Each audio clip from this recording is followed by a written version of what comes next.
கேட்குதுங்களா? கொஞ்சம் வெளிப்பா இருங்க. நம்ம ஆத்மாதாயம் பண்றதில்ல. எல்லா ஆத்மாக்கள் காணாமல் போனாலும் கவலைப்படுறதில்லை. அதற்காக போய் பேசுவதில்லை, ஜெபிப்பதில்லை, அதுக்காக யோசிக்கிறதோ கண்ணீரிடுறதோ இல்லை. அது ஊழியக்காரனுடைய வேலை தான் ஆதியிலிருந்து இந்த சபையில். அல்லேலூயா, அல்லேலூயா சொல்லுவோமா, அல்லேலூயா சொல்லுவோமா, அல்லேலூயா சொல்லுவோமா. சரி, நான் இந்த வாரத்தில் கர்த்தராகிய தேவன் எனக்கு 2 தரிசனங்களை கொடுத்தார். என்ன தரிசனம்? 2 தரிசனங்களை கொடுத்தார். அந்த தரிசனத்துல நான் பார்த்து கொண்டிருக்கும் போது ஜெருசலேம் தேவாலயத்துக்கு, அதாவது ஜெருசலேமுக்கு நான் கடந்து போயிருக்கிறேன். நான் மட்டும் இல்லை, ஒரு கூட்ட ஜனங்களோடு நான் கடந்து போயிருக்கிறேன். ஜெருசலேம் தேவாலயத்துக்கு கடந்து போயிருக்கேன்.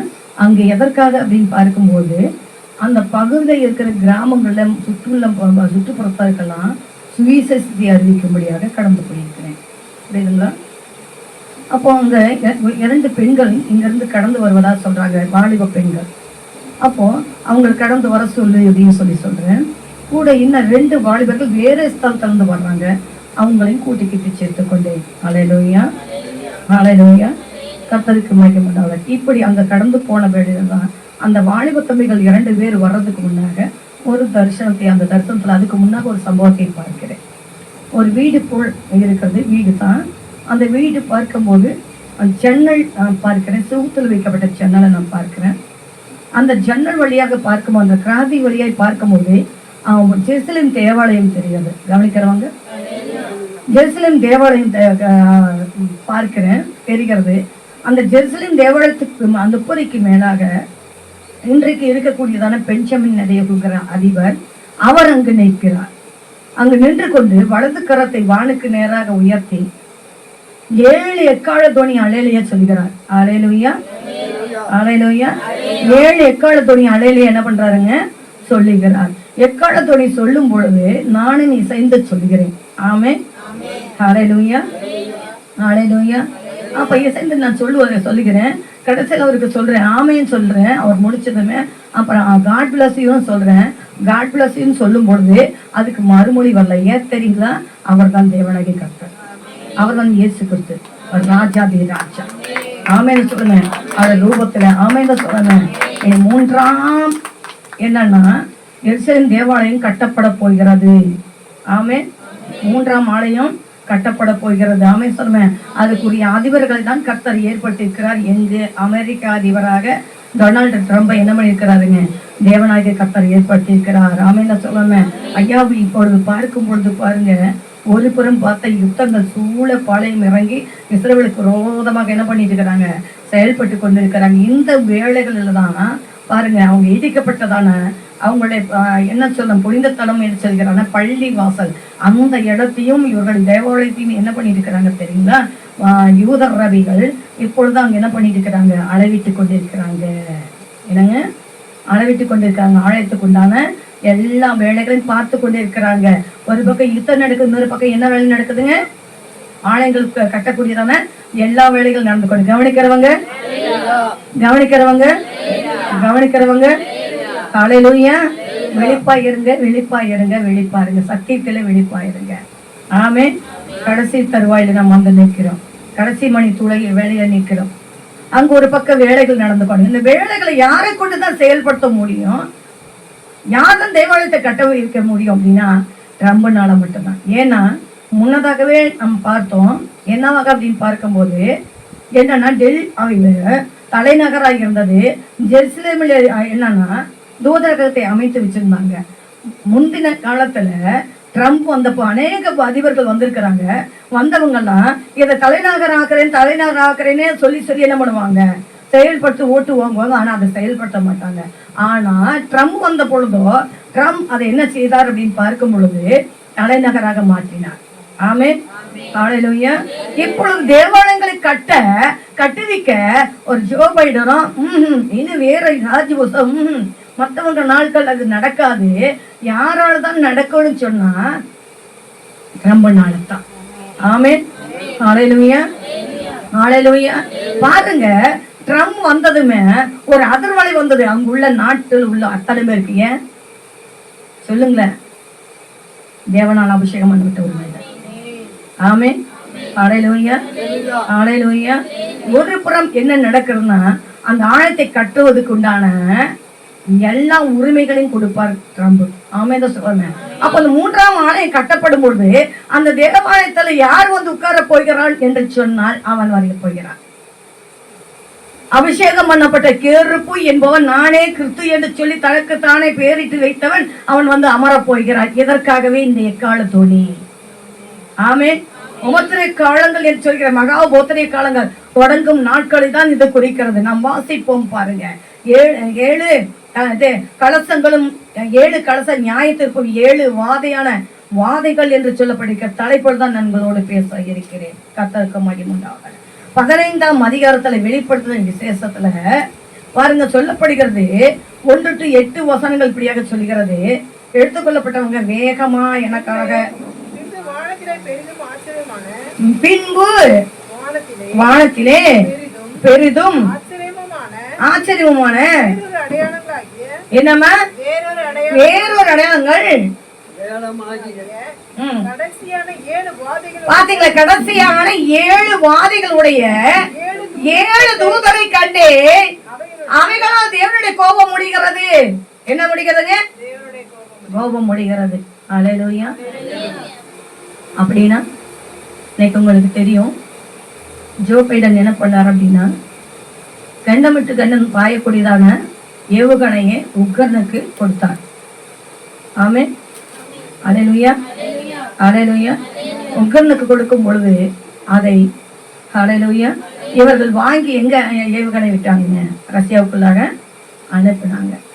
தூங்கி கொண்டிருந்ததான மிருகம் இப்படி என்ன பண்ணுதுங்க? எழுப்பட என்ன ஆகுங்க? தூங்கிட்டு இருக்கிற மிருகத்தை எழுப்பட என்ன ஆகுங்க?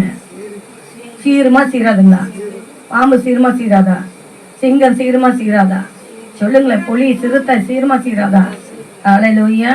இப்பொழுது அமைதலா இருந்ததான அந்த அதிபனாகி புடின் என்ன பண்றாங்கன்னா எழும்பிட்டாங்க. எழும்பி இப்ப என்ன சொல்றான்னு தெரியுங்களா? அல்லேலூயா.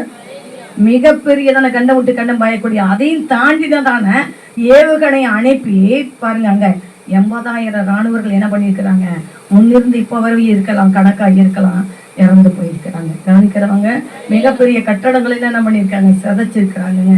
இது 3ஆம் உலக போர் தொடங்கியாச்சு என்று சொல்லி அடுத்த கட்டத்துல என்ன பண்ணிருக்கிறாங்க? செய்தி சொல்லிக்கொண்டே இருக்கிறது. அமைந்து சொல்றமே முந்தின ஒரு காலத்துல கிட்டத்தட்ட நம்ம அந்த பகுதியில இருக்கும்போது 2000 நினைக்கிறேன் 15-16 நினைக்கிறேன். அப்பொழுதும் கூட ஒரு யுத்தங்கள் கடந்து வந்தது. அப்பொழுது நான் அது எல்லோரும் என் பதுங்கு குழிக்குண்டான வேலைகளை பார்த்தாங்க. அப்ப நான் சொன்னேன் இல்ல, அந்த நாட்கள் இல்ல, 3ஆம் உலக போர் இப்பொழுது இல்லை இல்லை என்று சொல்லி என் தேவரின் பிரகாரமாக உங்களுக்கு அறிவித்தேன். ஆமாவா இல்லைங்களா? கவனிக்கிறவங்க அலையிலே சொல்லுவோமா? அலையிலே சொல்லுவோமா? அலையிலே சொல்லலாமா? அலையிலே சொல்லலாமா? அலையிலே சொல்லலாமா? இதாங்க எக்கால துணி. அமைந்த சொல்லுமே நம்ம சொல்கிற அந்த எக்கால துணி பாருங்க. அங்க அதிபரான அவருடைய ரூபத்துல அவரை எக்காலம் துணிக்கிறாரு. ஆமென். ஹல்லேலூயா. ஹல்லேலூயா. அதுக்கு மறுநாளே பாருங்க பார்த்த தரிசனத்தினுடைய மறுநாளே ஒரு என்னன்னா ஒரு செய்தி கேட்கிறோம். என்ன தெரியுங்களா? அங்கு உள்ள நீதிமன்றம் அவருக்கு பிடிவாரண்டன் கொடுத்திருக்காம. பிடிவாரண்டு கொடுத்திருக்கு பாருங்களேன். ஹல்லேலூயா. தரிசனங்கள் நிறைவேறும் காலம். ஏற்கனவே என்னன்னா பார்த்து 3ஆம் நாளே நடந்தது. என்னன்னா பாலஸ்தீனா யுத்தங்கள் தொடங்கினது. நான் பார்த்து கொண்டிருந்த பொழுது ஒரு மிக பெரியதான கொம்பு, அந்த பெரிய கொம்பை சின்ன கொம்புல இருக்கிறதான சின்ன கொம்புல இருக்கு.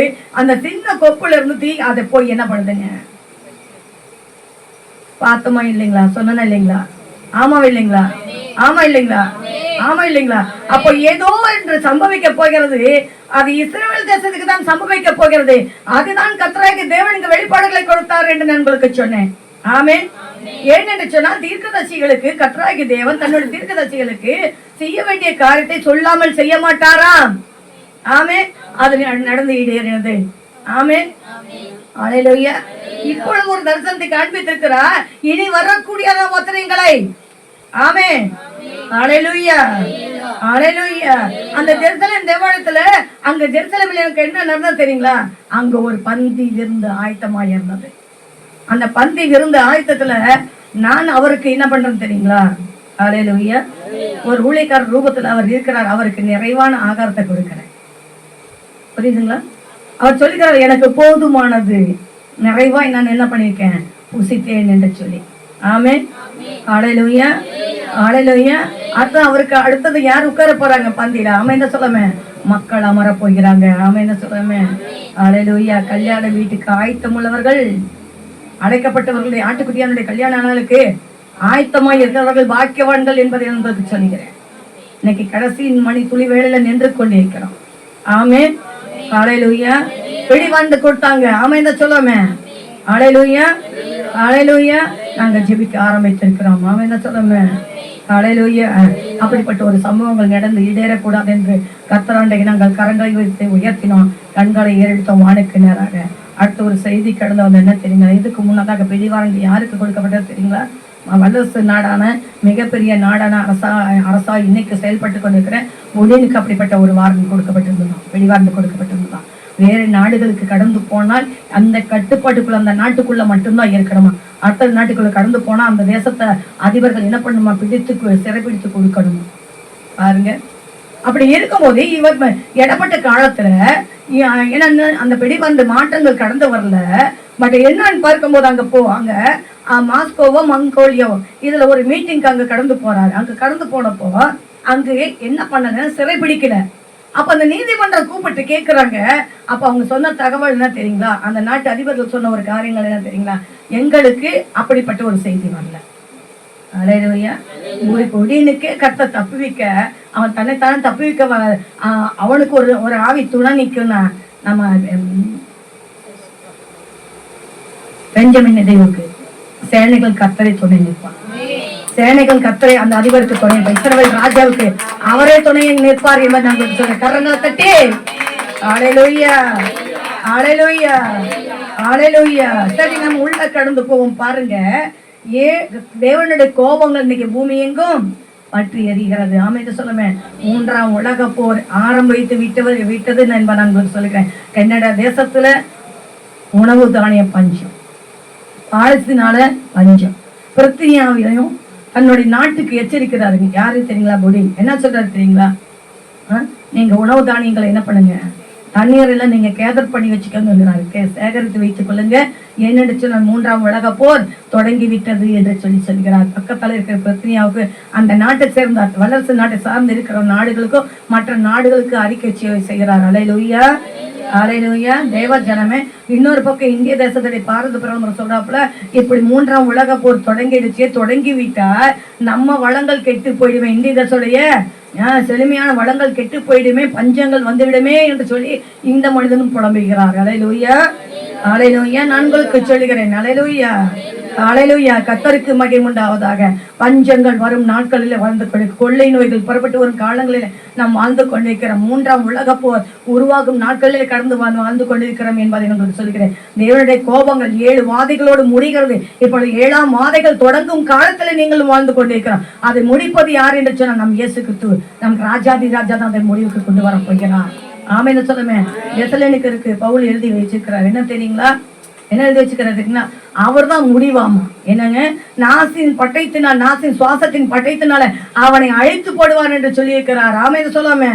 ஹல்லேலூயா. அதமாக்குவார் என்று சொல்லியிருக்கிறார். ஆமென் சொல்லாமே. ஹல்லேலூயா, ஹல்லேலூயா. கர்த்தருக்கு மகிமை உண்டாவதாக. கர்த்தராகிய தேவன் என்று பேசிக் கொண்டிருக்கிறார். எத்தனை பேருடைய கண்கள் திறந்திருக்கிறது என்பது தெரியாது. நான் யெகோவா தேவனாகிய கர்த்தரை நிற்பதை நான் பார்த்துக் கொண்டிருக்கிறேன். உங்களுக்கு பின்னாக நிற்கிற தூதர்களை பார்க்கிறேன், பின்னாக நிற்கக்கூடிய தூதர்களை பார்க்கிறேன், இடதுபுறம் வலதுபுறம் இருக்கிற தூதர்களை பார்க்கிறேன், பட்டயத்தை வைத்துக் கொண்டிருக்கிற தூதர்களை நான் பார்க்கிறேன். தேசமெங்கும் அவர்கள் புறப்பட்டு போய் உருவ குத்துகிற தூதர்களாக நான் பார்க்கிறேன்.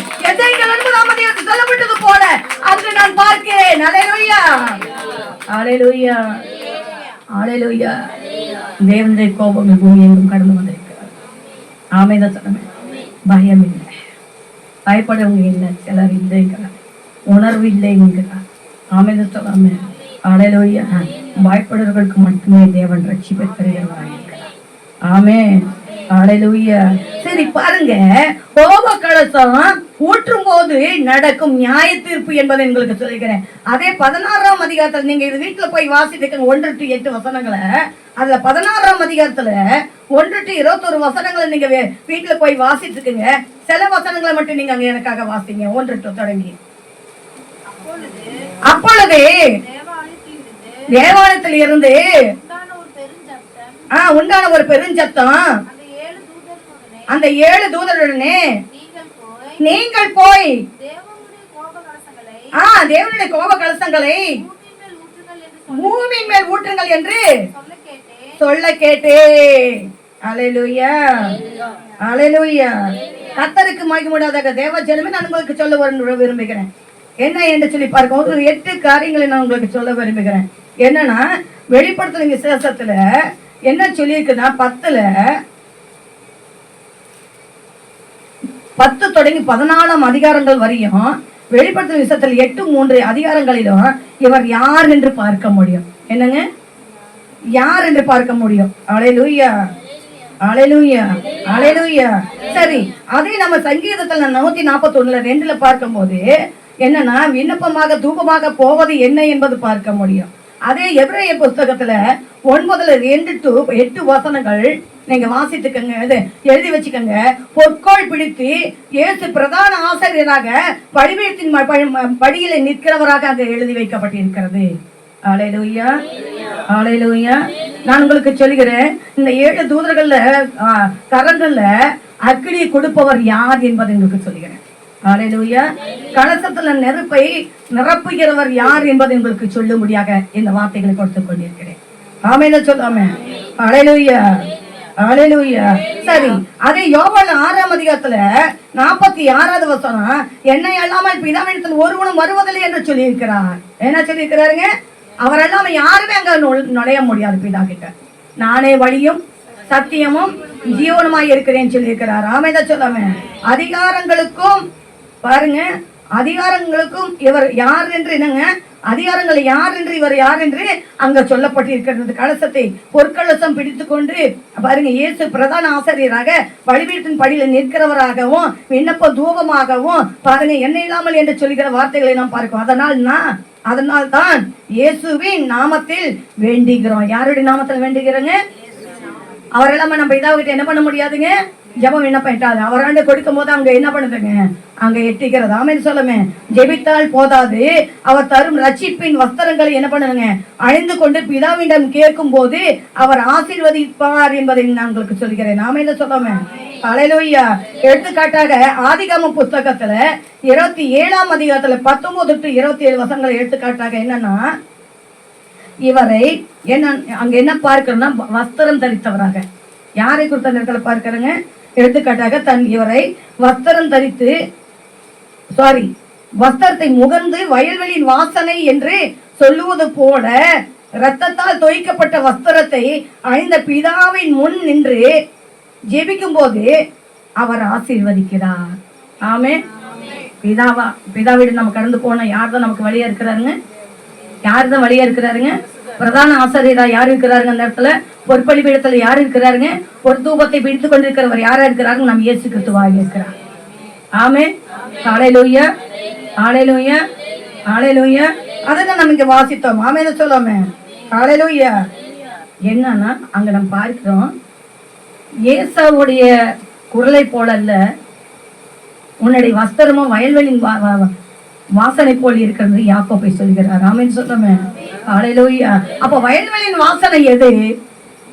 சபையின் வாசனை. ஹல்லேலூயா. முதல்ல பார்க்கும்போது என்ன வாசனை இருக்க வேண்டுமா? அவர் ரத்தத்தினால் தொய்க்கப்பட்ட வஸ்திரத்தோடு அங்கு பிதாவிடம் விண்ணப்பம் பண்ணக்கூடியவராய் இருக்கிறாராம். ஆமென் சொல்லாமே.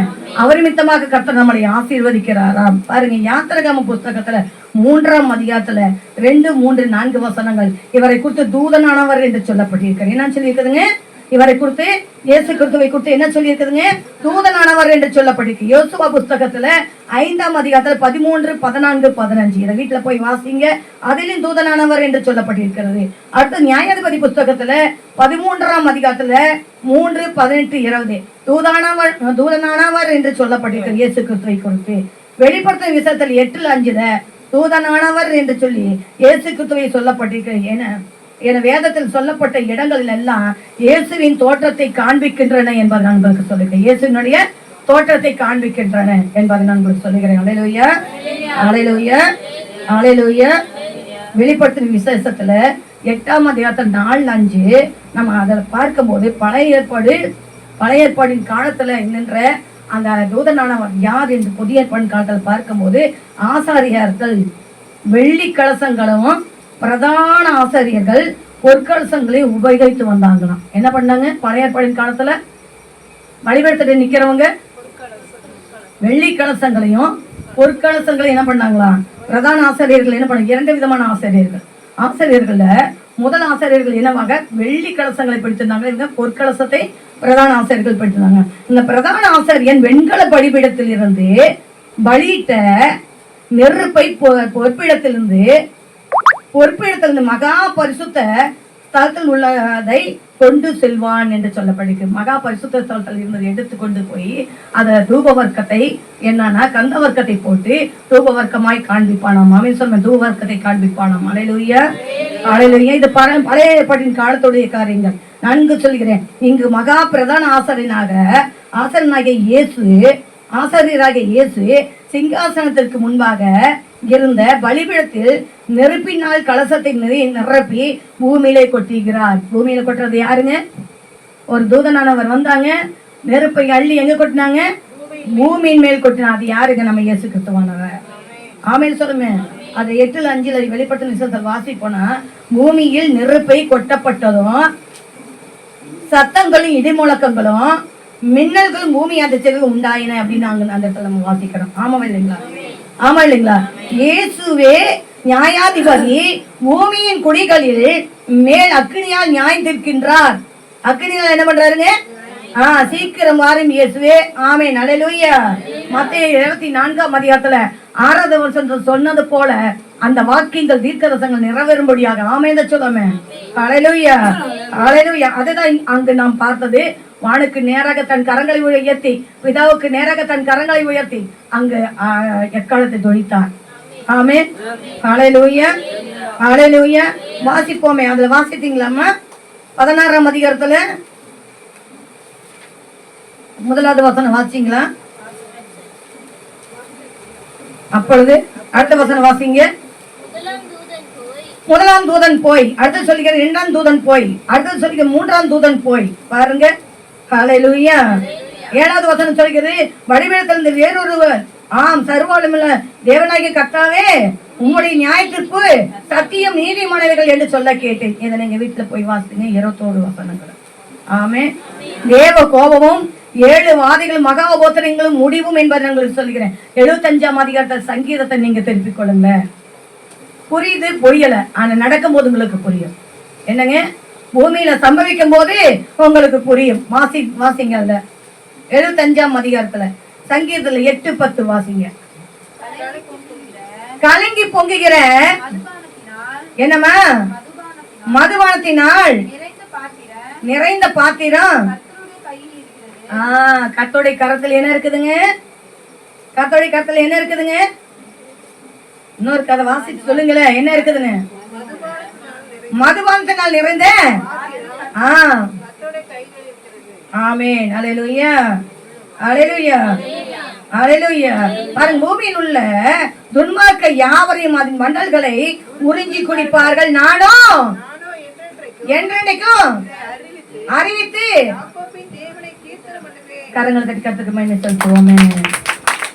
தேவ கோபம் ஆலையில் மிதிக்கப்படுகிறவர்களாக இருப்பார்கள். ஆலையில கலசங்கள்ல இருந்து அக்னியால் மட்டும் தீக்கரையாக்குறவர் அல்ல, அடுத்து அவர்களை பிடித்து என்னன்னா ஆலையில மிதிக்கக்கூடியவராக இருக்கிறார். ஆமென் சொல்லாம. ஒரு கடிவாளம் மட்டுமாக கடந்து போனோம் நம்ம வாசிக்கிறோமா இல்லைங்களா? வெளிப்படுத்தின விசேஷத்தில் வாசிக்கிறோமா இல்லைங்களா? அல்லேலூயா. நான் உங்களுக்கு சொல்லிக்கிறேன். 15ஆம் அதிகாரத்துல 6வது வசனத்தை வாசிங்க. வெளிப்படுத்தின விசேஷத்துல வாசிங்க.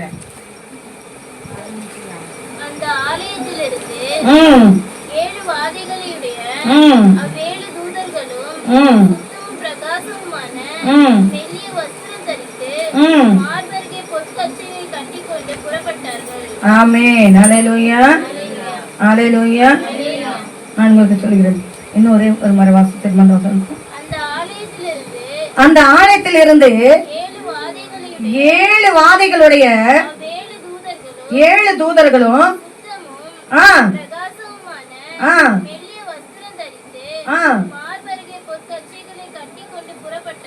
ஆமென், அல்லேலூயா.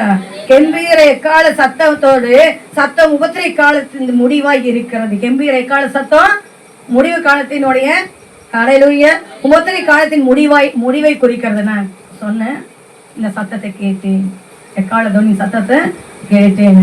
அப்போ ஒவ்வொரு முறையும் ஆரம்ப காலத்துல இருந்து 2009 கர்த்தராகிய தேவன் அதாவது இது தனிப்பட்ட ரீதியில மனுஷங்களுக்கு காண்பிக்கிறது அல்ல. நம்ம தீர்க்கதரிசனம்ங்கிறது சவுளை போல குடும்பத்துக்காகவும் நம்ம சபைக்காக நமக்காக அல்ல, தேசத்தில் வரப்போகிறது எச்சரிக்கிறதான தேவனாகி கர்த்தர் தீர்க்கதரிசியான ஆவியான நமக்கு இருக்கிறார். ஆமென். வரப்போகிறது முன்னதாக என்ன பண்றாருங்க, தரிசித்து காண்பிக்கக்கூடியவராக இருக்கிறார். ஆமென்னு சொல்லுங்க. ஹல்லேலூயா. தெளிவாய் கேளுங்க, தெளிவாய் உங்க இருதய பலகையில் எழுதி வைத்துக்கங்க, சிந்தையின் பலகையில் எழுதி வைத்துக்கங்க. ஆமென்னு சொல்லுவாமே, அலையிலேயே சொல்லுவாமே, அலையிலேயே சொல்லுவாமே. பாருங்க அந்த சத்தம் எப்படிப்பட்டதா இருந்தங்க, நான் பார்த்த சத்தம் எப்படியாக இருக்குதுங்க. ஐயா கொரோனா வைரஸ் வர்றதுக்கு முன்னாடி நமக்கு வெளிப்படுத்தினாரா இல்லைங்களா, சொன்னமா இல்லைங்களா, வந்ததா இல்லைங்களா, ஆதார் வர்றதுக்கு முன்ன சொன்னாரா இல்லைங்களா, சுனாமி வர்றதுக்கு முன்ன சொன்னாரா இல்லைங்களா, எல்லாமே நடந்து ஈடேறிச்சா இல்லைங்களா. ஒவ்வொரு தரிசனங்களும் ஒவ்வொரு பகுதிக்கும் காண்பிக்கப்பட்டதை நிறைவேற்றின தேவன் இதையும் நிறைவேற்றுவார். ஆமென்.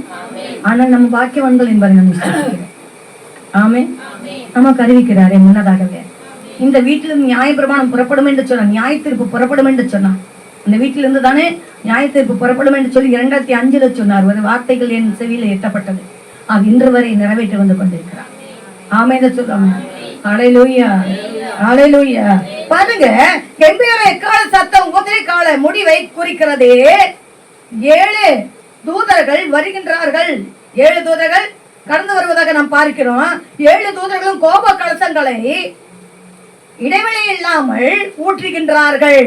அப்ப இடைவெளியே கிடையாது. என்னங்க, இடைவிடாம என்ன பண்றாங்க, அடுத்து பூமியில என்ன பண்ணி இருக்கிறாங்க, கொட்டிக்கிட்டே இருக்கிற வேலைதான். ஹல்லேலூயா.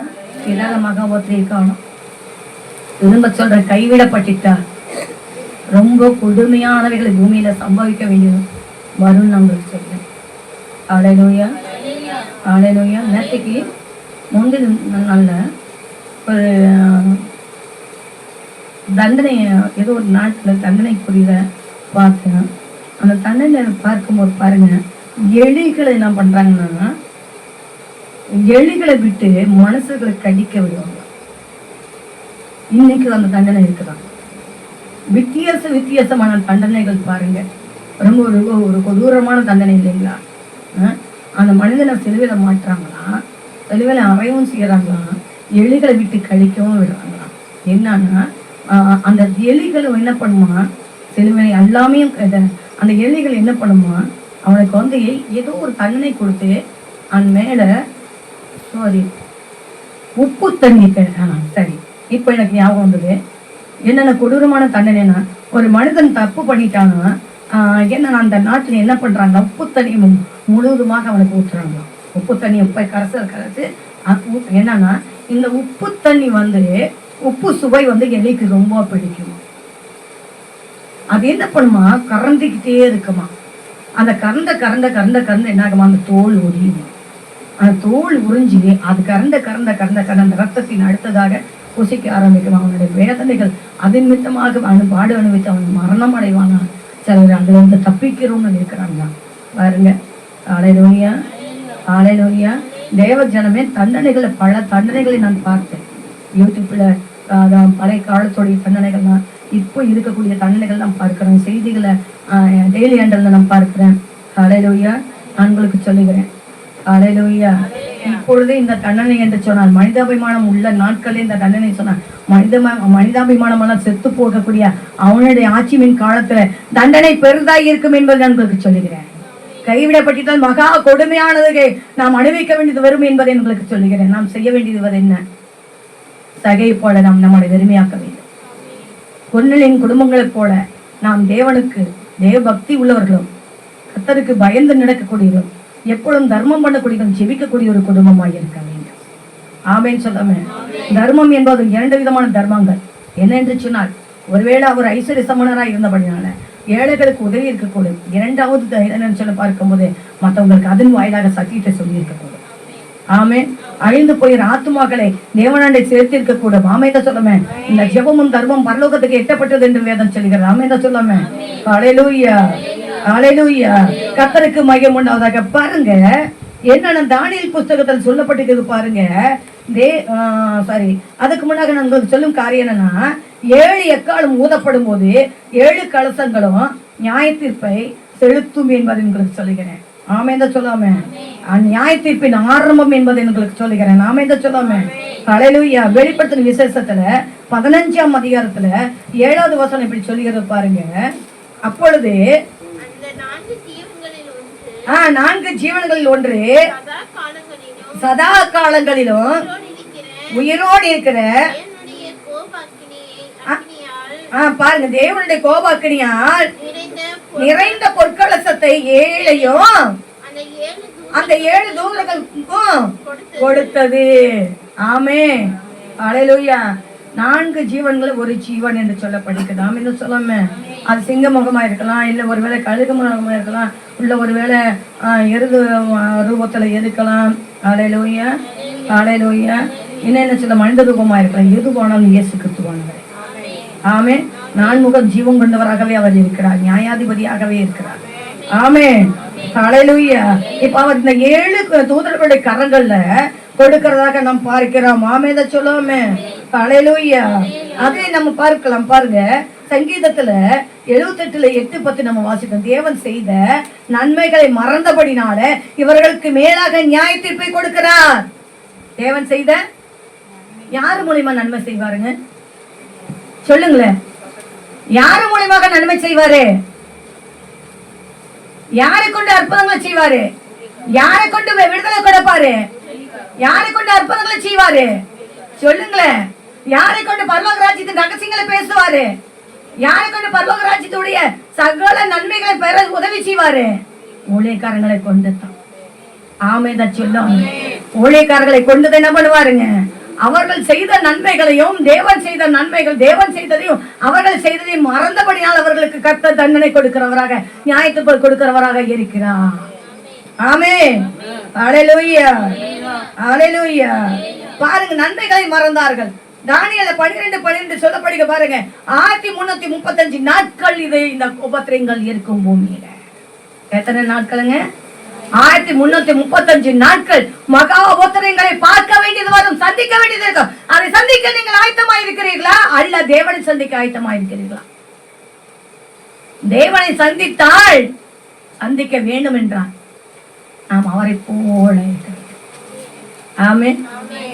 அவரை கேட்ட கிரிகள் நமக்குள் இருக்க வேண்டும். ஒரு மனம் இருக்க வேண்டும், நறுமணம் உள்ளவர்களாக இருக்க வேண்டும், குணாசியம் உள்ளவர்களாக இருக்க வேண்டும். நம்ம வெறுமையாக்கி கர்த்தருடைய பாத்திரமாகவே இருக்க வேண்டும். உன்னத பாத்திரன்னா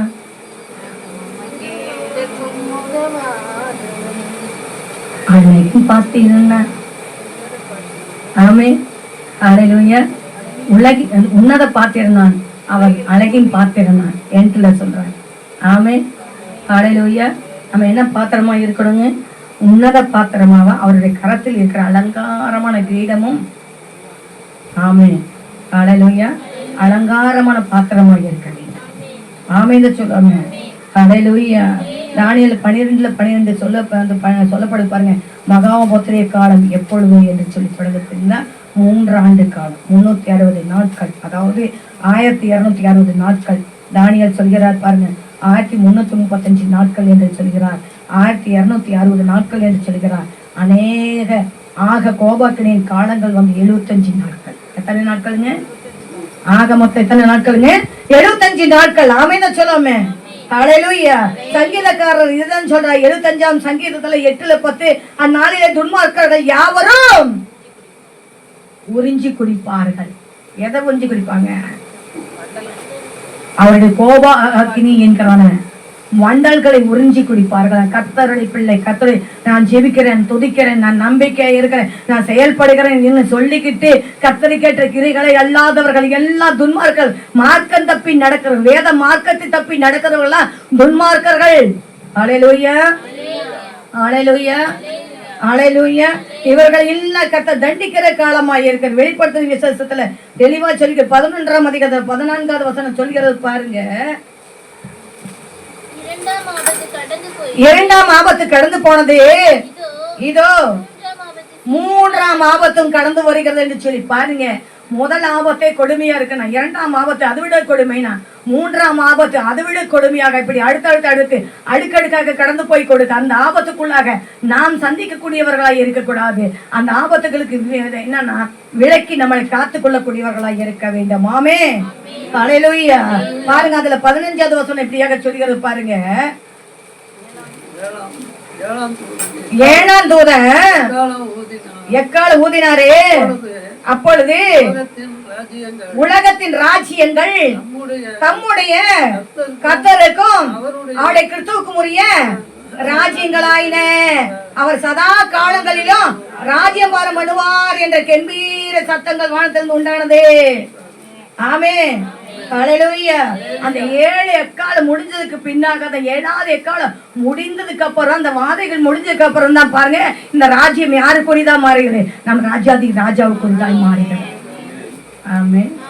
நான் கடந்து வந்தமே ஒரு காரியத்தை சொன்னேன். என்னன்னா, எகிப்தில் இருக்கும் பொழுது, சரி, அதுக்கு முன்னாக ஆபிரகாம், ஈசாக்கு, யாக்கோபு என்பவர்களுக்கு ராஜாக்கள் இல்லை. அவரே அவர்களுக்கு ராஜாவாய் இருந்தார். அவருடைய சந்ததிக்கும் அவரே ராஜாவாய் இருந்தார். ஆமென், ஹல்லேலூயா. பாலும் தேனும் மூடும் கானானுக்கு கொண்டு வந்து வைத்த பின்பு பாருங்க, அங்க நியாயாதிபதிகளை மோசையை தொடங்கி பாருங்க, சாமுவேல் மட்டுமாக நியாயாதிபதிகளை கர்த்தர் ஏற்படுத்தினார். இஸ்ரவேல் ஜனங்கள் நியாயம் விசாரிக்க ஏற்படுத்தினார். அவர் ஞான தெற்றிக்காரனாகிய தீர்க்கதரிசி மட்டுமல்ல சாமுவேல்.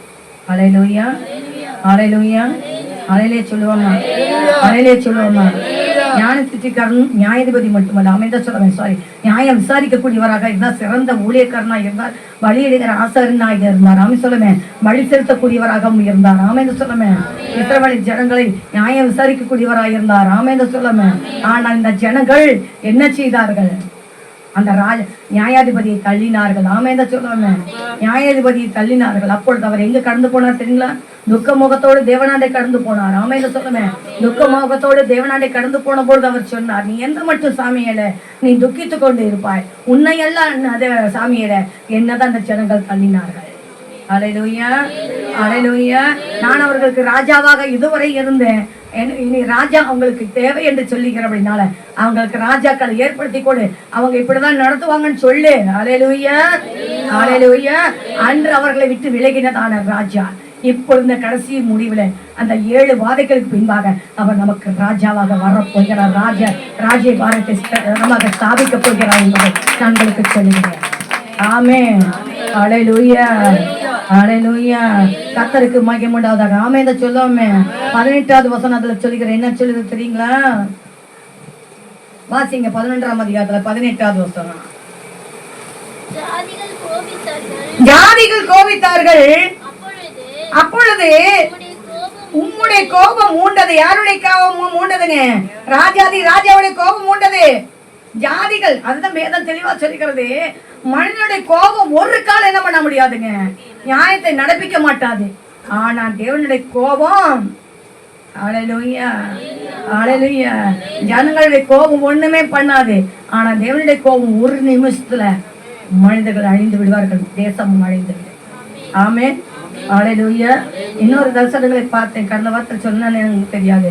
ஊட்டி மழையானது பாருங்க, அப்படியாக பகுதியாக என்ன பண்ணிச்சுங்க சொல்லிச்சேன். நாம என்ன சொல்லாம, ஹல்லேலூயா, இதுவும் நடந்து விடக்கூடாது என்று சொல்லி நம்ம கடந்த வாரத்தில் என்ன பண்ணுங்க, ஜெபம் பண்ணினோம். நாம என்ன சொல்லாம, ஹல்லேலூயா, ஹல்லேலூயா. இஸ்ரவேல் அதிபருக்கும் அவருடைய குடும்பங்களுக்கும் அந்த இராணுவத்துக்கும் அப்படியாக அந்த 12 கோத்திரங்களுக்கும் தேசத்துக்கும் கர்த்தராகி தேவன் பாதுகாப்பின் சேனைகள் கர்த்தருடைய நாமம் அங்க மகிமைப்படும்படியாக பாதுகாப்பின் தேவதர்களை நிறுத்தும்படியாக நாம் கரங்களை தட்டி அக்கினியினால் வெளியாட்டு காக்கும்படியாக விரோதிகளுக்கு மத்தியில் அவர்களுக்கு நிர்பந்தரை கொடுக்க முடியாக 23ஆம் சங்கீதம் முழுவதுமாக அவர்களுக்கு நிறைவேறும்படியாக அந்த வாக்குத்தத்தை நிறைவேற்றி தரும்படியாக நல்லா பலமாய் கரங்களை தட்டி எனக்காக தட்ட சொல்றேன். எம்மால் நீங்க எவ்வளவு கோபமா இருக்குங்க, பைத்தறிச்சால இருக்குங்க, ஆமைன்னு சொல்ல வந்தது பார்த்து முகத்தை வரணும்னு வச்சுக்கும் போதே தெரியுங்க.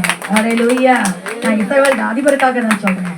ஹல்லேலூயா, ஹல்லேலூயா, ஹல்லேலூயா. என் வார்த்தை தள்ளல, ஆண்டவருடைய வார்த்தை தள்ளுகிறீர்கள். ஹல்லேலூயா. சரி, நம்ம பார்க்கலாமே. அடுத்தது என்னன்னு பார்க்கிறோம். 18வது வசனம் தானே பார்த்தங்க. அவரே நமக்கு என்னவாக மாறுகிறாருன்னு. சரி, வாசிங்க. சரி சரி, மரித்தோர்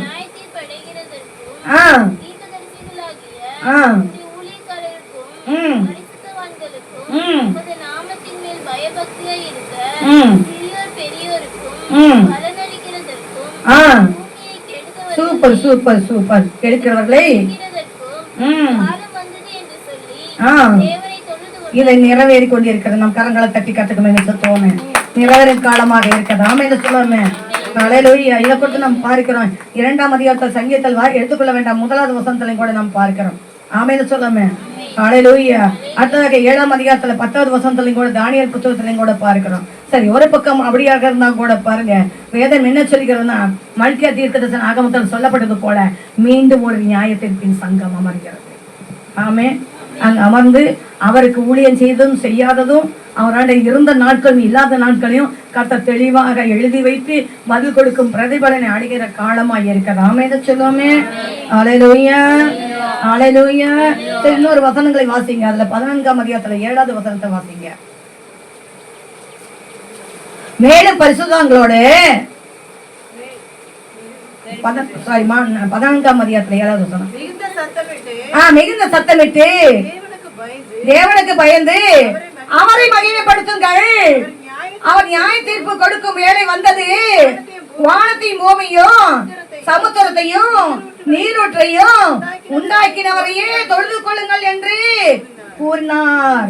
ஹல்லேலூயா. அப்ப என்ன, எது மேல நியாய தீர்ப்பு வருகிறதுங்க? அவர் உண்டாக்கின வானத்துக்கு மேலாக நியாய தீர்ப்பு வருகிறது. ஹல்லேலூயா. வானத்தையும் ஆண்டவர் என்ன பண்றாருங்க? சுத்தப்படுத்திக்கிறார். சமுத்திரத்தை என்ன பண்ணிக்கிறாருங்க? சுத்தப்படுத்திக்கிறார். வனந்தரத்தை என்ன பண்றாருங்க? பாலைவனத்தை என்ன பண்ணிக்கிறாருங்க? மாகாணங்கள் என்ன பண்றாருங்க? தீவுகள் எல்லாம் என்ன பண்றாங்க? மலைகள், மேடுகள், குன்றுகள், பள்ளத்தாக்கள், வாய்க்கால், வரப்புகள், நீரோடைகள் எல்லாவற்றையும் கர்த்தர் சுத்தமாக்குகிறார். நியாய தீர்ப்பை கொண்டு வருகிறார். பட்டி தொட்டி கிராமங்கள் முதலாக பேரூராட்சி ஆகட்டும், ஊராட்சி ஆகட்டும், மாநகராட்சி ஆகட்டும், எல்லாத்தின் மேலாக கர்த்தருடைய நியாய தீர்ப்பின் கரங்கள் இறங்கி வந்து கொண்டிருக்கிறது என்பதை நண்பருக்கு சொல்லுகிறேன். பெரிய பட்டணமே, ராஜநாயக பட்டணமே, ஹல்லேலூயா, உன்னை நீ மேன்மை பாராட்டின வர்த்தக பூமியே, கர்த்தராகிய தேவனுடைய பட்டயம் உன்மேல் வந்து கொண்டிருக்கிறது. ஐஸ்வர்யன் மேலே கடந்து வந்து கொண்டிருக்கிறது. அதுவர்களுக்கு மேலாக கடந்து வந்து கொண்டிருக்கிறது. ஹல்லேலூயா. பூமியை கெட்டவர்களுக்கு மேலாக நியாயத்தீர்ப்பின் பட்டயம் கடந்து வந்து கொண்டிருக்கிறது. கர்த்தர் நியாயம் தீர்க்கும் பட்டயத்தை பூமியின் மேலே தூதர்களை அனுப்பி அதை செலுத்தி கொடுக்க இன்னும் செலுத்துவார் என்பதை உங்களுக்கு சொல்கிறேன். கரங்களை தட்டி கர்த்தருக்கு மகிமை செலுத்துவோமே. ஹல்லேலூயா. 14ஆம் அதிகாரத்துல 19வது வசனம் இப்படி சொல்கிறது பாருங்க. அப்பொழுது அந்த தூதன் பாருங்க, பூமியில என்ன நீட்டுறாருங்க? அரிவாளை நீட்டி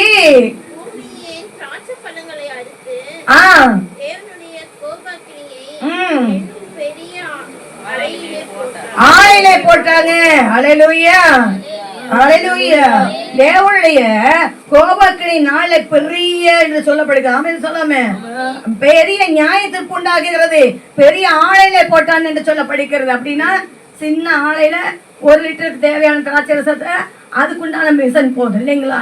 அப்போ உலகம் முழுதுமாக இருக்கிற நல்லோர் பொல்லோர்கள் அல்ல, நல்லோரை விட்டு விட்டு மார்க்கம் தப்பி நடக்கிற துன்மார்க்கர்களையும் உலக மார்க்கத்தாரையும் சேர்ந்து அதுல மிதிக்க எவ்வளவு பெரிய ஆளு வேணும்னு பாருங்க. அதான் சொல்லி பெரிய ஆளையிலே ஓடப்பட்டது. ஆமே. மிதிக்கப்பட அது ரத்தமாக புரண்டோடினது. அதை குதிரை கடிவாளம் மட்டுமாக கடந்து போனது என்று சொல்லி பார்க்கிறோம். ஆமே. ஹல்லேலூயா ஹல்லேலூயா. கர்த்தருக்கு மகிமை உண்டாவதாக. ஆமே சொல்லாமே.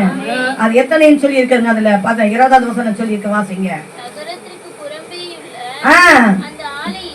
நகரத்துக்கு புறம்பே உள்ள அந்த ஆலையிலே அது மிதிக்கப்பட்டது.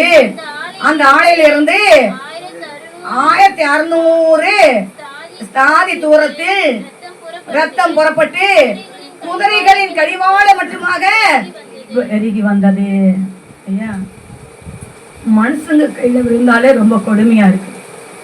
தேவனுடைய கையில விழுவது ரொம்ப கொடுமைன்னு சொல்லியிருக்கு. எபிரேயர் புத்தகத்துல 10ஆம் அதிகாரத்துல 31வது வசனத்தை எல்லாரும் எடுத்து வாசிங்க.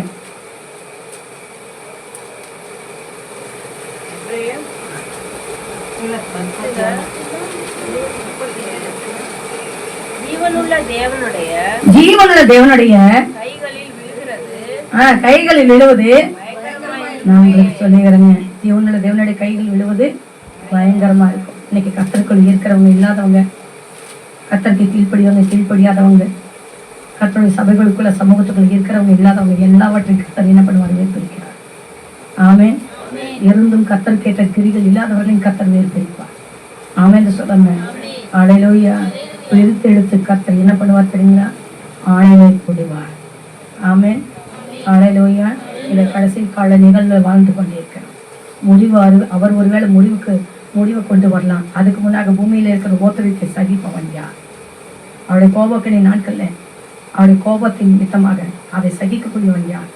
யாரால சகிக்க முடியும்? யோசிச்சு பாருங்க. கிருஷ்ணகிரியில இவ்வளவு மலைகள் பெய்யுது. கிருஷ்ணகிரியில என்ன அப்படின்னு பார்க்கும்போது மகா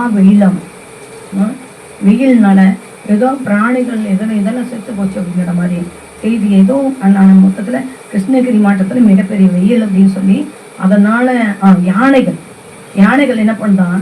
மணலத்திலிருந்து தண்ணிக்கு வந்து தண்ணியில நீராடுதான். வெயில் தாக்கம் தாங்க முடியாது. பாருங்க எவ்வளவு தூரத்துல இருக்குங்க, எவ்வளவு தூரத்துல இருக்குது பாருங்க.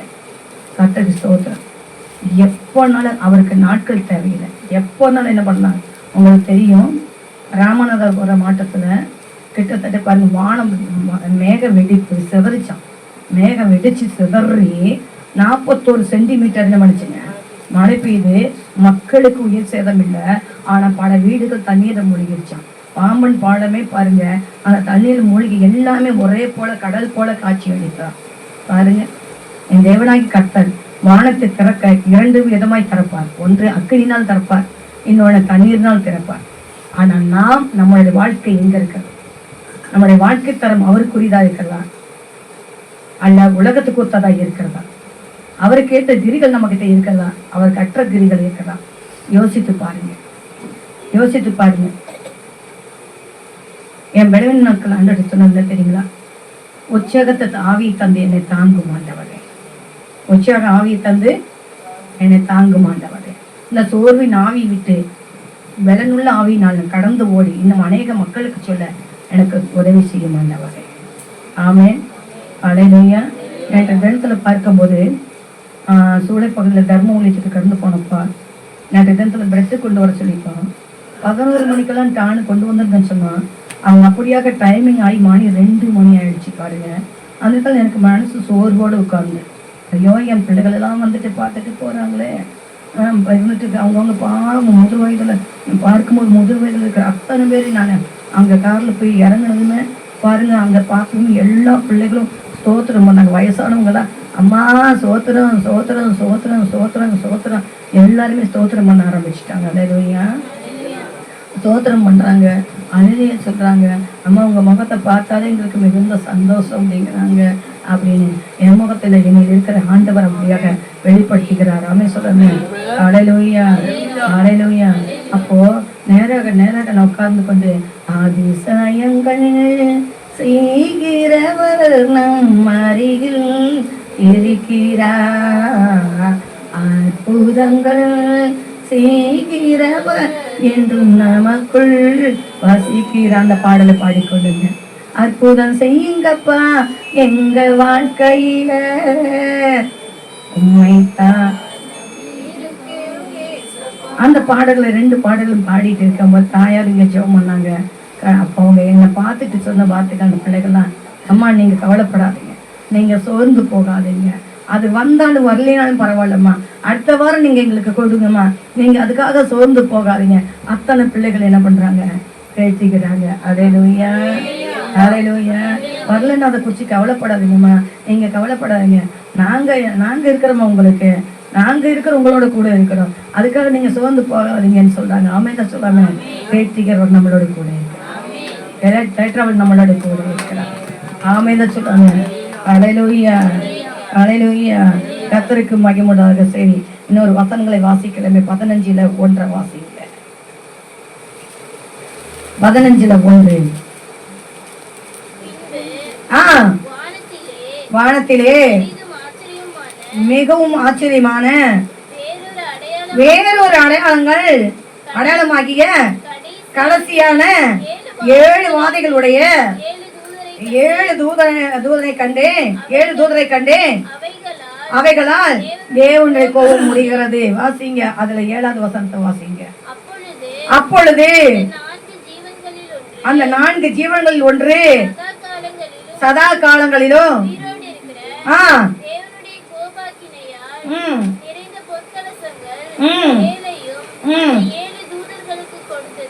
ஆமென், அல்லேலூயா. தேவனுடைய கோபம், தேவனுடைய கோபக்கனினாலே நிறைந்த கலசத்தை அங்கு கொடுக்கிறார், அவர் கொடுக்கிறார். இவர்கள் வாங்குகிறார்கள், இவர்கள் இடைவிடாமல் பூமியிலே கொட்டுகிறார்கள். இதுவே மகா உபத்திரத்தின் காலத்தின் ஆரம்பமாக இருக்கிறது. முடிவு என்னவாக மாறும்? அவருடைய கரத்தின் கிரிகளாக மாறும் என்பதை சொல்கிறேன். அந்த மகா உபத்திரை காலத்துல நீங்களும் நான் சிக்குண்டு போக கூடாது என்று சொன்னால் ஒரே வழி, நானே வழியும் சத்தியும் ஜீவனும் என்று சொல்லியிருக்கிறார். அவருடைய வழிகளில் நாம் கடந்து போனால், அவருடைய சத்திய மார்க்கத்திலே நாம் நடப்போம் என்று சொன்னார், அவருடைய கட்டளைகளை கை கொண்டு நடப்போம் என்று சொன்னார், நிச்சயமாக உங்களுக்காக எனக்காக பரலோக ராஜ்யத்தில் அவர் நமக்காக காத்திருந்து நமக்காக வைக்கப்பட்ட கிரீடத்தை நமக்கு சூட்டுவார், வெண்வஸ்திரத்தை அடிப்பார். நம் கரங்களை தட்டி கர்த்தருக்கு மகிமை செலுத்துவோம்.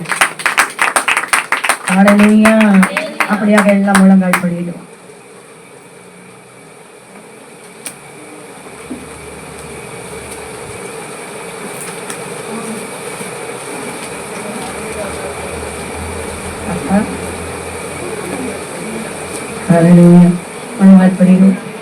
உங்களுக்கு கேட்குதுங்களா? கொஞ்சம் வெளிப்பா இருங்க. நம்ம ஆத்மாதாயம் பண்றதில்லை.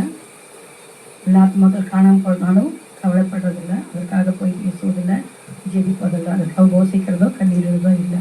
அது ஊழியக்காரனுடைய வேலை தான் ஆதியிலிருந்து இந்த சபையில். அல்லேலூயா. அலையிலே சொல்லுவோமா, அலையிலே சொல்லுவோமா, அலையிலே சொல்லுவோமா. சரி, நான் இந்த வாரத்தில் கர்த்தராகிய தேவன் எனக்கு 2 தரிசனங்களை கொடுத்தார். என்ன தரிசனம்? 2 தரிசனங்களை கொடுத்தார். அந்த தரிசனத்துல நான் பார்த்து கொண்டிருக்கும் போது ஜெருசலேம் தேவாலயத்துக்கு, அதாவது ஜெருசலேமுக்கு நான் கடந்து போயிருக்கிறேன். நான் மட்டும் இல்லை, ஒரு கூட்ட ஜனங்களோடு நான் கடந்து போயிருக்கிறேன். ஜெருசலேம் தேவாலயத்துக்கு கடந்து போயிருக்கேன். அங்கே எதற்காக அப்படின்னு பார்க்கும்போது, அந்த பகுதியில் இருக்கிற கிராமங்களில் சுற்றுப்புறத்தாருக்கெல்லாம் சுவிசேஷத்தை அறிவிக்கும்படியாக கடந்து போயிருக்கிறேன். புரியுதுங்களா? அப்போ அங்கே 2 பெண்கள் இங்கேருந்து கடந்து வருவதா சொல்கிறாங்க, வாலிப பெண்கள். அப்போது அவங்க கடந்து வர சொல்லு அப்படின்னு சொல்கிறேன். கூட இன்னும் 2 வாலிபர்கள் வேறு ஸ்தலத்திலிருந்து வர்றாங்க. அவங்களையும் கூட்டிக்கிட்டு சேர்த்துக்கொண்டேன். அல்லேலூயா, அல்லேலூயா. கர்த்தருக்கு மகிமை. இப்படி அங்கே கடந்து போன வேளையில் தான் அந்த வாலிப தம்பிகள் 2 பேர் வர்றதுக்கு முன்னாக ஒரு தரிசனத்தை, அந்த தரிசனத்தில் அதுக்கு முன்னாக ஒரு சம்பவத்தை பார்க்கிறேன். ஒரு வீடு போல் இருக்கிறது, வீடு தான். அந்த வீடு பார்க்கும்போது ஜன்னல் பார்க்கிறேன், செவுத்தில் வைக்கப்பட்ட ஜன்னலை நான் பார்க்கிறேன். அந்த ஜன்னல் வழியாக பார்க்கும்போது, அந்த கிராதி வழியாக பார்க்கும்போது ஜெருசலேம் தேவாலயம் தெரியாது. கவனிக்கிறவங்க, ஜெருசலேம் தேவாலயம் பார்க்கிறேன், தெரிகிறது. அந்த ஜெருசலேம் தேவாலயத்துக்கு அந்த புறைக்கு மேலாக இன்றைக்கு இருக்கக்கூடியதான பெஞ்சமின் நெதேகுங்கிற அதிபர், அவர் அங்கு நிற்கிறார். அங்கு நின்று கொண்டு வலது கரத்தை வானுக்கு நேராக உயர்த்தி 7 எக்கால துணி அலையிலேயே சொல்கிறார். அலையிலுயா, அலையிலுயா. 7 எக்கால துணி அலையிலேயே என்ன பண்றாருங்க? சொல்லுகிறார்.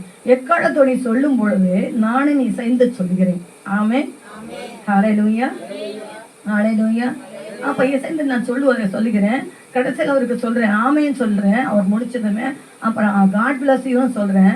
காட் பிளஸ் யூன்னு சொல்லும் பொழுது அதுக்கு மறுமொழி வரல. ஏன் தெரியுங்களா? அவர் தான் தேவனாகி கர்த்தர், அவர் தான் இயேசு கிறிஸ்து, ராஜாதி ராஜா. ஆமேன்னு சொல்லுங்க. அவர் ரூபத்துல ஆமேன்னு சொல்லுங்க. 3ஆம் என்னன்னா எருசலேம் தேவாலயம் கட்டப்பட போகிறது. ஆமே, 3ஆம் ஆலயம் கட்டப்பட போகிறது. ஆமே சொல்லுவேன். அதுக்குரிய அதிபர்களை தான் கர்த்தர் ஏற்படுத்தியிருக்கிறார். எங்கு? அமெரிக்கா அதிபராக டொனால்டு ட்ரம்பை என்ன பண்ணியிருக்கிறாருங்க? தேவனாகிய கர்த்தர் ஏற்படுத்தியிருக்கிறார். ஆமேன்னு சொல்லுவேன். ஐயா, இப்பொழுது பார்க்கும் பொழுது பாருங்க, ஒரு புறம் பார்த்த யுத்தங்கள் சூழ பாளையம் இறங்கி இஸ்ரவேலுக்கு விரோதமாக என்ன பண்ணிட்டு இருக்கிறாங்க? செயல்பட்டு கொண்டிருக்கிறாங்க. இந்த வேளைகளில் தான் பாருங்க, அவங்க இடிக்கப்பட்டதான அவங்களுடைய என்ன சொல்ல புனித தலம் என்று சொல்கிறாங்க, பள்ளி வாசல், அந்த இடத்தையும் இவர்கள் தேவாலயத்தையும் என்ன பண்ணிட்டு இருக்கிறாங்க தெரியுங்களா? யூதர் ரபிகள் இப்பொழுது அங்கே என்ன பண்ணிட்டு இருக்கிறாங்க? அளவிட்டு கொண்டிருக்கிறாங்க. என்னங்க? அளவிட்டு கொண்டிருக்காங்க. ஆலயத்துக்கு உண்டான எல்லா வேலைகளையும் பார்த்து கொண்டே இருக்கிறாங்க. ஒரு பக்கம் யுத்தம் நடக்குது, இன்னொரு பக்கம் என்ன வேலை நடக்குதுங்க? ஆலயங்கள் கட்டக்கூடியதான எல்லா வேலைகளும் நடந்து கொண்டு. கவனிக்கிறவங்க, கவனிக்கிறவங்க, கவனிக்கிறவங்க. ஹல்லேலூயா, வெளிப்பாயிருங்க, வெளிப்பாயிருங்க, வெளிப்பாருங்க, சத்தியத்துல வெளிப்பாயிருங்க. ஆமே. கடைசி தருவாயில நாம் வந்து நிற்கிறோம். கடைசி மணி துளை வேலையில நிற்கிறோம். அங்க ஒரு பக்கம் வேலைகள் நடந்து கொண்டு, இந்த வேலைகளை யாரை கொண்டுதான் செயல்படுத்த முடியும்? யார்தான் தேவாலயத்தை கட்ட வைக்க முடியும் அப்படின்னா ட்ரம்புனால மட்டும்தான். ஏன்னா முன்னதாகவே நம்ம பார்த்தோம் என்னவாக அப்படின்னு பார்க்கும்போது என்னன்னா தலைநகராக இருந்தது. ஜெருசலேமில் என்னன்னா தூதரகத்தை அமைத்து வச்சிருந்தாங்க. முந்தின காலத்துல ட்ரம்ப் வந்தப்போ அநேக அதிபர்கள் வந்திருக்கிறாங்க. வந்தவங்கெல்லாம் இதை தலைநகர் ஆக்குறேன்னே சொல்லி என்ன பண்ணுவாங்க, செயல்படுத்தி ஓட்டு வாங்குவாங்க. ஆனா அதை செயல்படுத்த மாட்டாங்க. ஆனா ட்ரம்ப் வந்த பொழுதோ ட்ரம்ப் அதை என்ன செய்தார் அப்படின்னு பார்க்கும் பொழுது தலைநகராக மாற்றினார். ஆமே. ஹல்லேலூயா.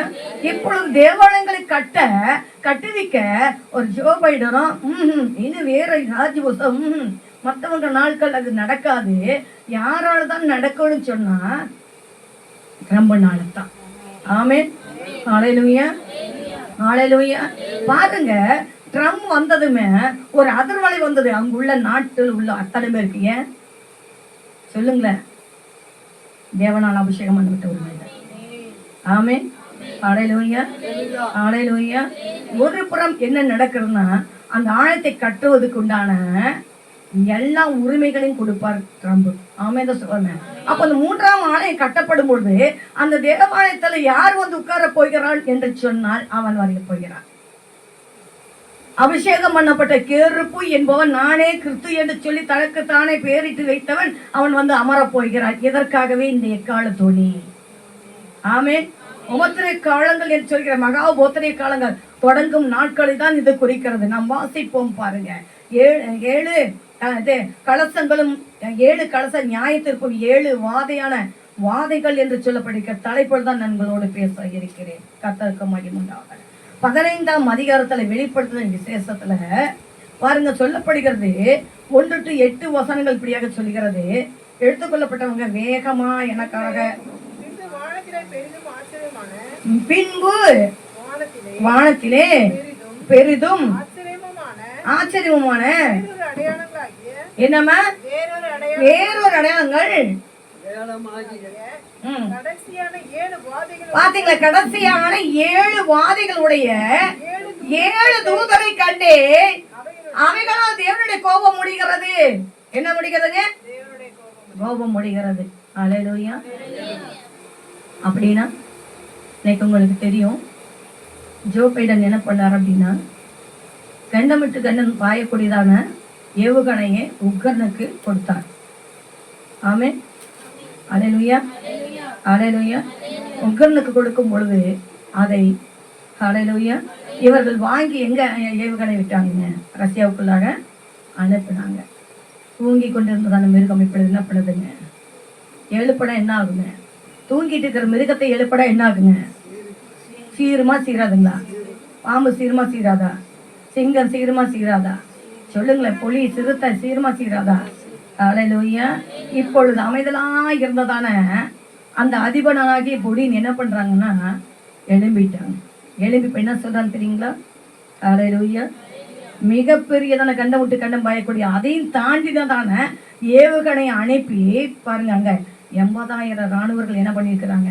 முன்னிருந்து இப்போ வரை இருக்கலாம், கணக்காக இருக்கலாம், இறந்து போயிருக்கிறாங்க. கவனிக்கிறவங்க மிகப்பெரிய கட்டடங்களை என்ன பண்ணியிருக்காங்க? சிதைச்சிருக்கிறாங்க. இது 3ஆம் உலக போர் தொடங்கியாச்சு என்று சொல்லி அடுத்த கட்டத்தில் என்ன பண்ணியிருக்கிறாங்க? செய்தி சொல்லிக்கொண்டே இருக்கிறது. அமைந்து சொல்லுமே. முந்தின ஒரு காலத்துல கிட்டத்தட்ட நம்ம அந்த பகுதியில் இருக்கும்போது 2000 நினைக்கிறேன் 15-16 நினைக்கிறேன். அப்பொழுதும் கூட ஒரு யுத்தங்கள் கடந்து வந்தது. அப்பொழுது நான் அது எல்லோரும் என் பதுங்கு குழிக்குண்டான வேலைகளை பார்த்தாங்க. அப்ப நான் சொன்னேன் இல்லை, அந்த நாட்கள் இல்லை, 3ஆம் உலக போர் இப்பொழுது இல்லை என்று சொல்லி என் தேவாவியானவரின் தேவதின் பிரகாரமாக உங்களுக்கு அறிவித்தேன். ஆமாவா இல்லைங்களா? கவனிக்கிறவங்க அலையிலே சொல்லுவோமா? அலையிலே சொல்லுவோமா? அலையிலே சொல்லலாமா? அலையிலே சொல்லலாமா? அலையிலே சொல்லலாமா? இதாங்க எக்கால துணி. ஆமைந்த சொல்லுமே. நம்ம சொல்கிற அந்த எக்கால துணி பாருங்க, அங்க அதிபரான அவருடைய ரூபத்துல அவரை எக்காலம் துணிக்கிறாரு. ஆமென். ஹல்லேலூயா. ஹல்லேலூயா. அதுக்கு மறுநாள்லயே பாருங்க பார்த்த தரிசனத்தினுடைய மறுநாளே ஒரு என்னன்னா ஒரு செய்தி கேட்குறோம். என்ன தெரியுங்களா? அங்கு உள்ள நீதிமன்றம் அவருக்கு பிடிவாரண்டன் கொடுத்துருக்காம. பிடிவாரண்டு கொடுத்துருக்கு பாருங்களேன். அல்லேலூயா.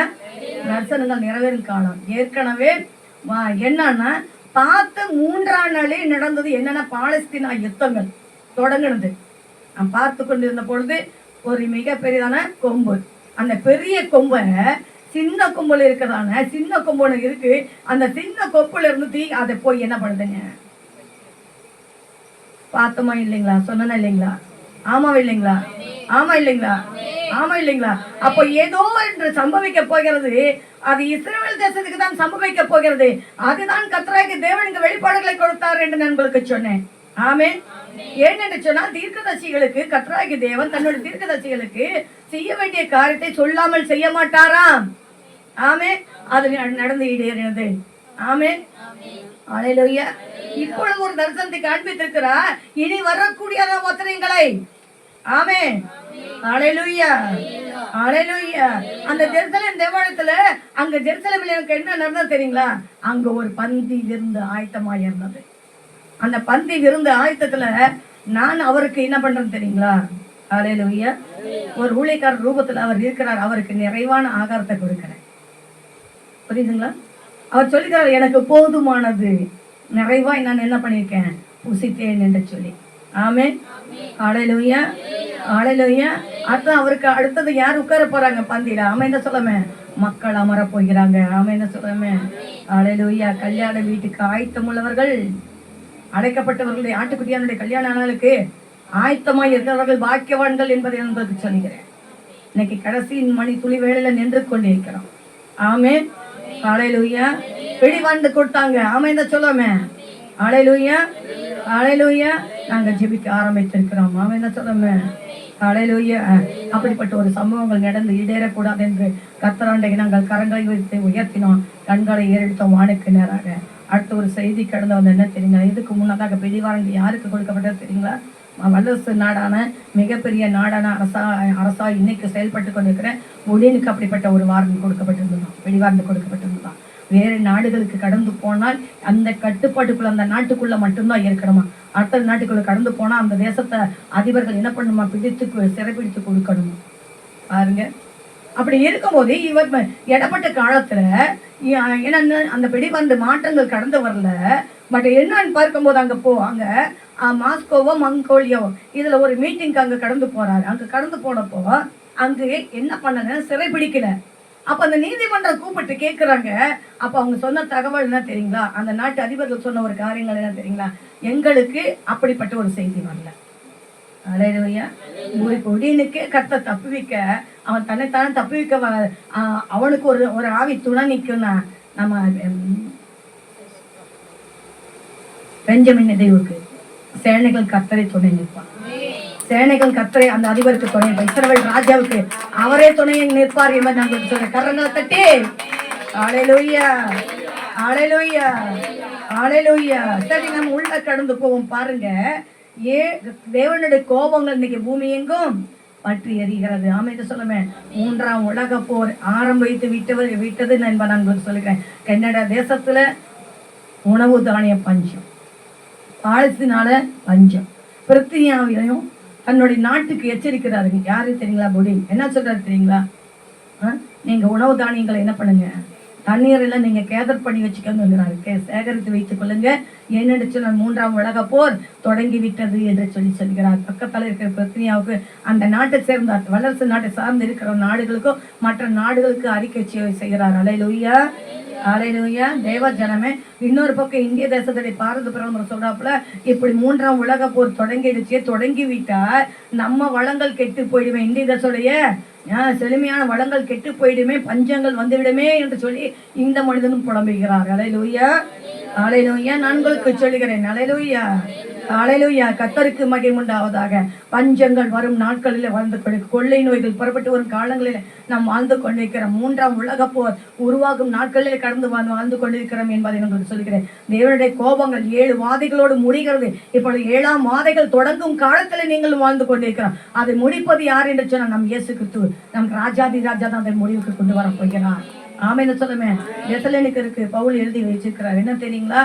என்ன எழுதி வச்சுக்கிறதுக்குன்னா, அவர் தான் முடிவாமா. என்னங்க, நாசின் பட்டயத்தினால், நாசின் சுவாசத்தின் பட்டயத்தினால அவனை அழைத்து போடுவார் என்று சொல்லியிருக்கிறார். ஆமென் சொல்லாமே.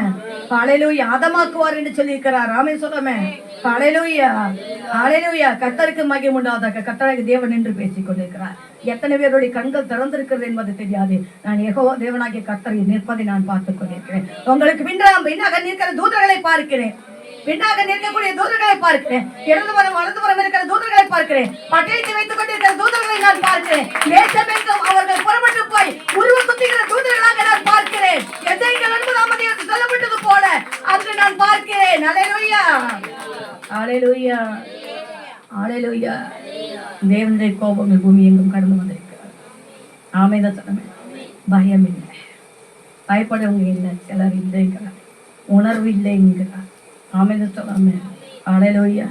பயப்படுறவர்களுக்கு மட்டுமே தேவன் ரட்சிப்பை தருகிறவராக இருக்கிறார். ஆமென். அல்லேலூயா. சரி பாருங்க, கோப கலசம் ஊற்றும் போது நடக்கும் நியாய தீர்ப்பு என்பதை உங்களுக்கு சொல்லிக்கிறேன். அதே 16ஆம் அதிகாரத்தில் நீங்க இது வீட்டுல போய் வாசிட்டு 1 to 8 வசனங்களை, அதுல 16ஆம் அதிகாரத்துல 1 to 21 வசனங்களை நீங்க வீட்டுல போய் வாசிட்டு இருக்குங்க. சில வசனங்களை மட்டும் நீங்க அங்க எனக்காக வாசிங்க. 1 to தொடங்கி. அப்பொழுது தேவாலயத்தில் இருந்து உண்டான ஒரு பெருஞ்சத்தம், அந்த 7 தூதருடனே நீங்கள் போய்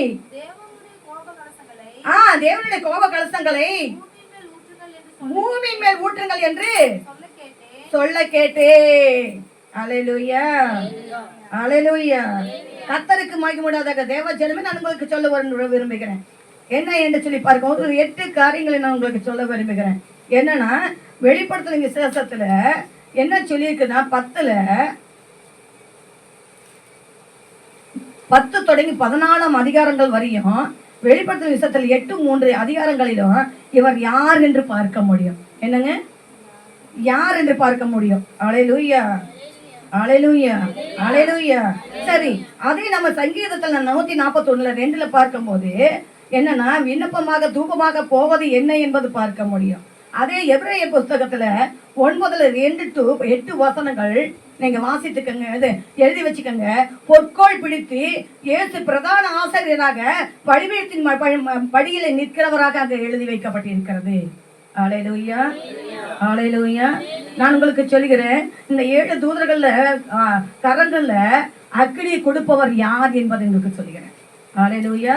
கலசத்துல நெருப்பை நிரப்புகிறவர் யார் என்பதை உங்களுக்கு சொல்லும்படியாக இந்த வார்த்தைகளை கொடுத்துக் கொண்டிருக்கிறேன். ஆமென் சொல்லாமே. அல்லேலூயா. அல்லேலூயா. சரி, அதே யோவான் 6ஆம் அதிகாரத்துல 46வது வசனம், என்னை அல்லாமல் பிதாவினிடத்தில் ஒருவனும் வருவதில்லை என்று சொல்லி இருக்கிறார். என்ன சொல்லி இருக்கிறாருங்க? அவர் அல்லாம யாருமே அங்க நுழைய முடியாது பிதா கிட்ட. நானே வழியும் சத்தியமும் ஜீவனுமாய் இருக்கிறேன்னு சொல்லி இருக்கிறார். ஆமென் சொல்லாமே. அதிகாரங்களுக்கும் பாருங்க, அதிகாரங்களுக்கும் இவர் யார் என்று, என்னங்க, அதிகாரங்கள் யார் என்று இவர் யார் என்று அங்க சொல்லப்பட்டிருக்கிறது. கலசத்தை பொற்கலசம் பிடித்துக் கொண்டு பாருங்க, இயேசு பிரதான ஆசிரியராக பலிபீடத்தின் படியில நிற்கிறவராகவும் விண்ணப்ப தூபமாகவும் பாருங்க, என்ன இல்லாமல் என்று சொல்லுகிற வார்த்தைகளை நாம் பார்க்கிறோம். அதனால் தான் இயேசுவின் நாமத்தில் வேண்டுகிறோம். யாருடைய நாமத்தில் வேண்டுகிறோங்க? அவரெல்லாம நம்ம இதாகிட்ட என்ன பண்ண முடியாதுங்க, ஜெபம் விண்ணப்பம் எட்டாது. அவராண்டு கொடுக்கும் போது அங்க என்ன பண்ணுதுங்க, அங்க எட்டிக்கிறது. ஆமென் சொல்லுமே. ஜெபித்தால் போதாது, அவர் தரும் ரட்சிப்பின் வஸ்திரங்களை என்ன பண்ணுங்க, அணிந்து கொண்டு பிதாவிடம் கேட்கும் போது அவர் ஆசீர்வதிப்பார் என்பதை நான் உங்களுக்கு சொல்கிறேன். ஆமென் சொல்லுமே. அல்லேலூயா. எடுத்துக்காட்டாக ஆதிகாம புஸ்தகத்துல 27ஆம் அதிகாரத்துல 19 to 27 வசனங்களை எடுத்துக்காட்டாக என்னன்னா, இவரை என்ன அங்க என்ன பார்க்கிறோம்னா, வஸ்திரம் தரித்தவராக. யாரை குறித்த நேரத்தில் பார்க்கிறேங்க? எடுத்துக்காட்டாக இவரை வஸ்திரம் தரித்து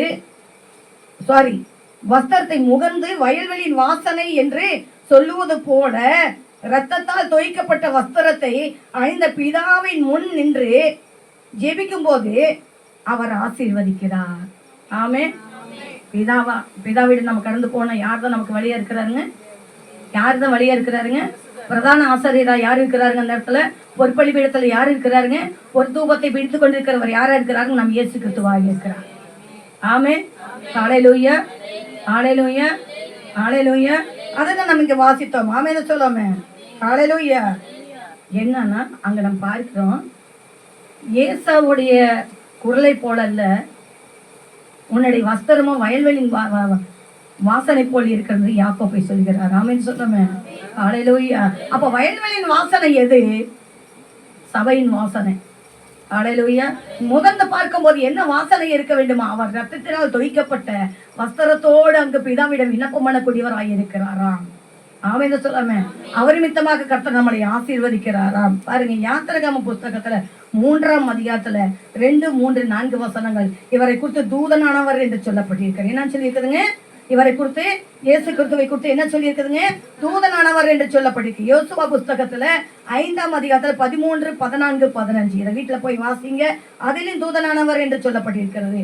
அடுத்து நியாயாதிபதி புஸ்தகத்துல 13ஆம் அதிகாரத்துல 3, 18, 20 தூதனானவர் என்று சொல்லப்பட்டிருக்கிறது இயேசு கிறிஸ்துவை குறித்து. வெளிப்படுத்தும் விஷயத்தில் 8:5 தூதனானவர் என்று சொல்லி இயேசு கிறிஸ்துவை சொல்லப்பட்டிருக்கிறது. என வேதத்தில் சொல்லப்பட்ட இடங்களில் எல்லாம் இயேசுவின் தோற்றத்தை காண்பிக்கின்றன என்பதை நான் உங்களுக்கு சொல்லுகிறேன். இயேசுவினுடைய தோற்றத்தை காண்பிக்கின்றன என்பதை நான் உங்களுக்கு சொல்லுகிறேன். அல்லேலூயா, அல்லேலூயா, அல்லேலூயா. வெளிப்படுத்தும் விசேஷத்துல 8ஆம் அதிகாரத்தில் 4:5 நம்ம அதை பார்க்கும்போது பழைய ஏற்பாடின் காலத்துல நின்ற அந்த தூதனானவர் யார் என்று புதிய ஏற்பாடின் காலத்தில் பார்க்கும்போது ஆசாரியர்கள் வெள்ளி கலசங்களும் பிரதான ஆசாரியர்கள் பொற்கலசங்களை உபயோகித்து வந்தாங்களாம். என்ன பண்ணாங்க? பழைய ஏற்பாடின் காலத்துல பலிபீடத்துல நிக்கிறவங்க வெள்ளி கலசங்களையும் பொற்கலசங்களையும் என்ன பண்ணாங்களாம்? பிரதான ஆசிரியர்கள் என்ன பண்ணாங்க? 2 விதமான ஆசிரியர்கள்ல முதல் ஆசிரியர்கள் என்னவாக வெள்ளி கலசங்களை பிடித்திருந்தாங்க. இவங்க பொற்கலசத்தை பிரதான ஆசிரியர்கள் பிடித்திருந்தாங்க. இந்த பிரதான ஆசிரியன் வெண்கல பலிபீடத்தில் இருந்து பலியிட்ட நெருப்பை பொறுப்பிடத்திலிருந்து மகா பரிசுத்த ஸ்தலத்தில் உள்ளதை கொண்டு செல்வான் என்று சொல்லப்படுகிறது. மகா பரிசுத்த ஸ்தலத்தில் இருந்ததை எடுத்து கொண்டு போய் அதை தூபவர்க்கத்தை என்னன்னா கந்தவர்க்கத்தை போட்டு தூபவர்க்கமாய் காண்பிப்பானாம். ஆமென் சொல்லுங்க. தூபவர்க்கத்தை காண்பிப்பானாம். அல்லேலூயா, அல்லேலூயா. இது பழைய ஏற்பாட்டின் காலத்துடைய காரியங்கள். நன்கு சொல்கிறேன். இங்கு மகா பிரதான ஆசாரியராகிய இயேசு சிங்காசனத்திற்கு முன்பாக இருந்த பலிபீடத்தில் நெருப்பினால் கலசத்தை நிரப்பி பூமியிலே கொட்டுகிறார். பூமியில கொட்டுறது யாருங்க? ஒரு தூதனானவர் வந்தாங்க, நெருப்பை அள்ளி எங்க கொட்டினாங்க? பூமியின் மேல் கொட்டினா. அது யாருங்க? நம்ம இயேசு கிறிஸ்துவானவர். ஆமென் சொல்லுங்க. அது 8:5 வெளிப்படுத்தும் விஷயத்தை வாசிப்போனா, பூமியில் நெருப்பை கொட்டப்பட்டதும் சத்தங்களும் இடிமுழக்கங்களும் மின்னல்களும் பூமி அதிர்ச்சிகள் உண்டாயின அப்படின்னு நாங்க அந்த இடத்துல நம்ம வாசிக்கிறோம். ஆமாம் இல்லைங்களா? ஆமா இல்லைங்களா? இயேசுவே நியாயாதிபதி பூமியின் குடிகளில் மேல் அக்கினியால் நியாயம் தீர்க்கின்றார். அக்கினியால் என்ன பண்றாருங்க? சீக்கிரம் வாரும் இயேசுவே. ஆமென், அல்லேலூயா. மத்தேயு 24ஆம் அதிகாரத்துல 6வது வசனம் சொன்னது போல அந்த வாக்கியங்கள் தீர்க்கதரிசனங்கள் நிறைவேறும்படியாக ஆமென் சொல்லாமே. அல்லேலூயா, அல்லேலூயா. அதுதான் அங்கு நாம் பார்த்தது. வானுக்கு நேராக தன் கரங்களை உயர்த்தி, பிதாவுக்கு நேராக தன் கரங்களை உயர்த்தி அங்கு எக்காலத்தை தொழித்தார். ஆமென், அல்லேலூயா, அல்லேலூயா. வாசிப்போமே. அதுல வாசித்தீங்களாமா? 16ஆம் அதிகாரத்துல 1வது வசனம் வாசிங்களா? அப்பொழுது அடுத்த வசனம் வாசிங்க. முதலாம் தூதன் போய், அடுத்து சொல்லிக்கிற 2ஆம் தூதன் போய், அடுத்து சொல்லிக்கிற 3ஆம் தூதன் போய். பாருங்க. ஹல்லேலூயா. 7வது வசனம் சொல்கிறது, பலிபீடத்திலிருந்து வேறொருவர் சர்வவல்லமையுள்ள தேவனாகிய கர்த்தாவே, உம்முடைய நியாயத்திற்கு சத்தியம் நீதிமானவைகள் என்று சொல்ல கேட்டேன். இதை நீங்க வீட்டுல போய் வாசிங்க. 21 வசனங்கள். ஆமென். தேவ கோபமும் 7 வாதைகளும் மகா உபத்திரங்களும் முடிவும் என்பதை உங்களுக்கு சொல்கிறேன். 75ஆம் அதிகாரத்தை சங்கீதத்தை நீங்க திருப்பிக் கொள்ளுங்க. புரியுது புரியல, ஆனா நடக்கும் போது உங்களுக்கு புரியும். என்னங்க?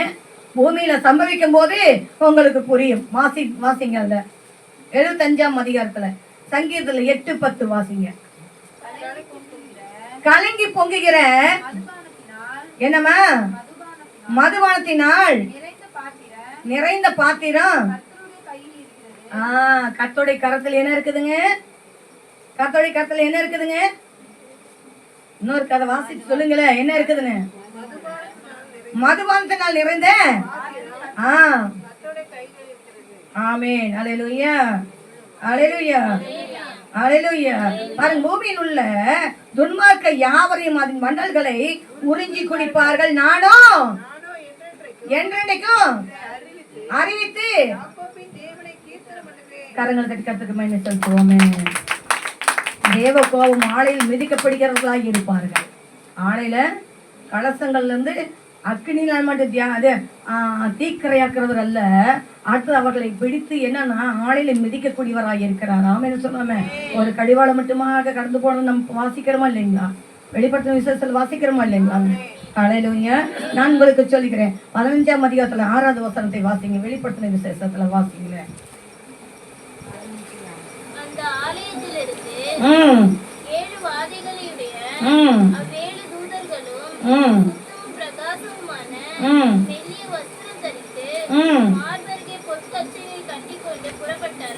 ஆமென். அல்லேலூயா, அல்லேலூயா. நான் உங்களுக்கு சொல்கிறேன், இன்னும் ஒரே ஒரு முறை வாசித்து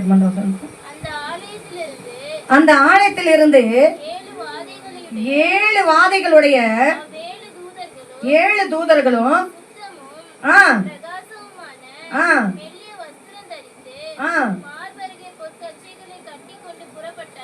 ஆமென். அல்லேலூயா. கெம்பீர எக்கால சத்தத்தோடு சத்தம் உபத்திரை காலத்தின் முடிவாய் இருக்கிறது. கெம்பீர எக்கால சத்தம் முடிவு காலத்தினுடைய அல்லேலூயா உபத்திரை காலத்தின் முடிவை குறிக்கிறது. நான் சொன்னேன், இந்த சத்தத்தை கேட்டேன், எக்கால தோனி சத்தத்தை கேட்டேன்னு. அப்போ ஒவ்வொரு முறையும் ஆரம்ப காலத்துல இருந்து 2009 இருந்து கர்த்தராகிய தேவன் அதாவது தனிப்பட்ட ரீதியில மனுஷங்களுக்கு காண்பிக்கிறது அல்ல.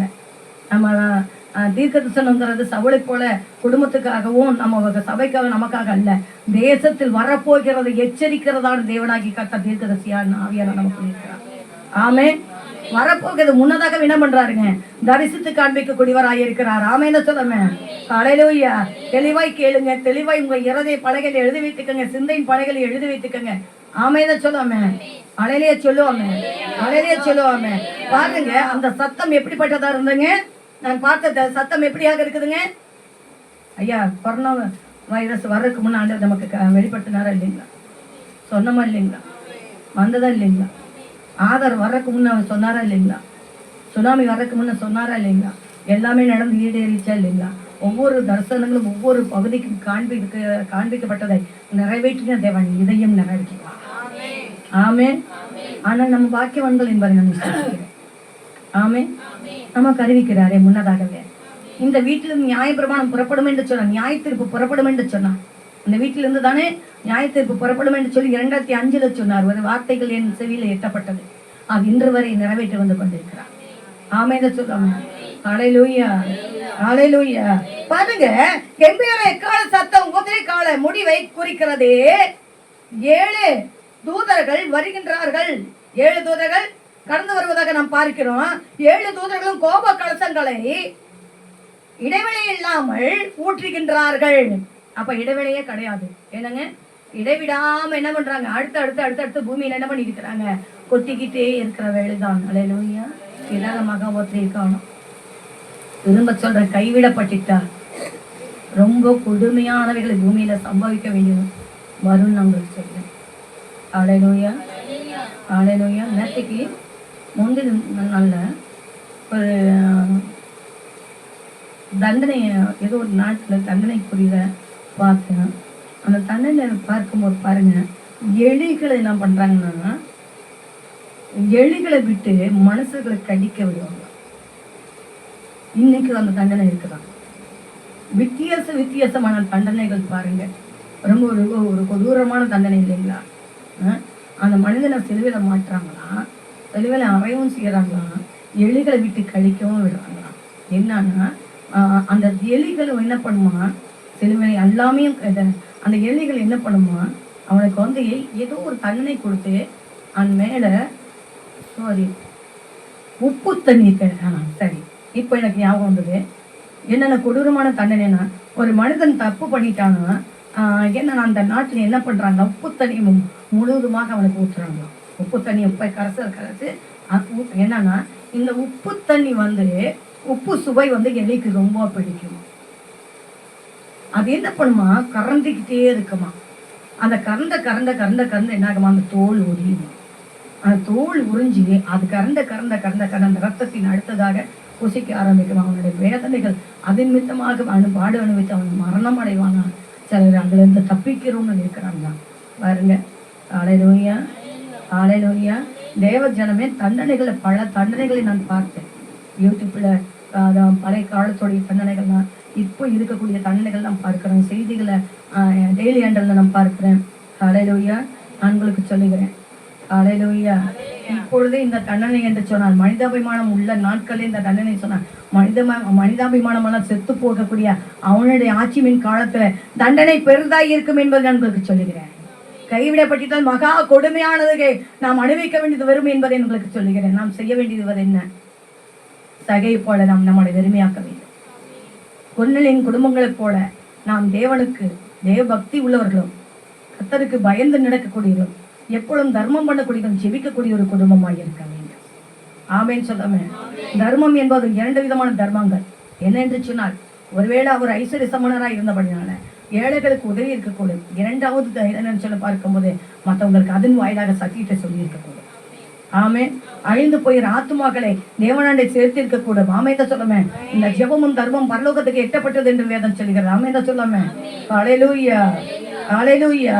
கர்த்தருக்கு மகிமை உண்டாவதாக. பாருங்க, என்னென்ன தானியேல் புஸ்தகத்தில் சொல்லப்பட்டிருக்கிறது பாருங்க. அதுக்கு முன்னாக நான் உங்களுக்கு சொல்லும் காரியம் என்னன்னா, 7 எக்காலம் ஊதப்படும் போது 7 கலசங்களும் நியாய தீர்ப்பை செலுத்தும் என்பதை உங்களுக்கு சொல்லுகிறேன். ஆமேதான் சொல்லாமே. நியாய தீர்ப்பின் ஆரம்பம் என்பதை உங்களுக்கு சொல்லுகிறேன். ஆமேதான் சொல்லாமே. ஹல்லேலூயா. வெளிப்படுத்தின விசேஷத்துல 15ஆம் அதிகாரத்துல 7வது வசனம் இப்படி சொல்லுகிறது பாருங்க. அப்பொழுது 4 ஜீவன்களில் ஒன்று சதா காலங்களிலும் உயிரோடு இருக்கிற, பாருங்க, தேவனுடைய கோபாக்கினியால் நிறைந்த பொற்கலசத்தை 7ஐயும் அந்த 7 தூதர்களுக்கும் கொடுத்தது. ஆமே. ஹல்லேலூயா. 4 ஜீவன்கள் ஒரு ஜீவன் என்று சொல்லப்படுகிறது. ஆமென் சொல்லாம. அது சிங்க முகமா இருக்கலாம், இல்ல ஒருவேளை கழுகு முகமா இருக்கலாம், உள்ள ஒருவேளை எருது ரூபத்துல இருக்கலாம். ஹல்லேலூயா, ஹல்லேலூயா. என்ன சொல்ல, மனித ரூபமா இருக்கலாம். எது போனாலும் இயேசு கிறிஸ்துவானவர். ஆமே. 4 முகம் ஜீவன் கொண்டவராகவே அவர் இருக்கிறார். நியாயாதிபதியாகவே இருக்கிறார். ஆமே. ஹல்லேலூயா. இப்ப அவர் இந்த 7 தூதர்களுடைய கரங்கள்ல கொடுக்கிறதாக நாம் பார்க்கிறோம். ஆமேதான் சொல்லாமே. ஹல்லேலூயா.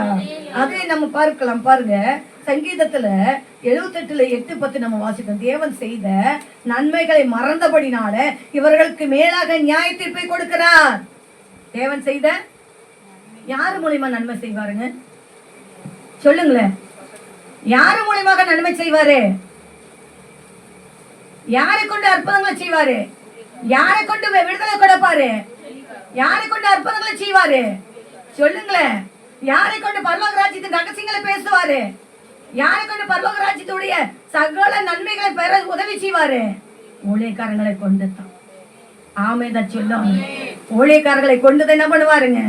அவர்கள் செய்த நன்மைகளையும் தேவன் செய்த நன்மைகள், தேவன் செய்ததையும் அவர்கள் செய்ததையும் மறந்தபடியால் அவர்களுக்கு கர்த்தர் தண்டனை கொடுக்கிறவராக, நியாயத்தை கொடுக்கிறவராக இருக்கிறார். ஆமென். ஹல்லேலூயா, ஹல்லேலூயா. பாருங்க, நன்மைகளை மறந்தார்கள். தானியேல் 12:12 சொல்லப்படுக பாருங்க. 1335 நாட்கள் இது இந்த உபத்திரங்கள் இருக்கும் பூமியில. எத்தனை நாட்களுங்க? 1335 நாட்கள் மகா உபத்திரங்களை பார்க்க வேண்டியது வரும், சந்திக்க வேண்டியது இருக்கும். அதை சந்திக்க நீங்கள் ஆயத்தமா இருக்கிறீர்களா? அல்ல தேவனை சந்திக்க ஆயத்தமா இருக்கிறீர்களா?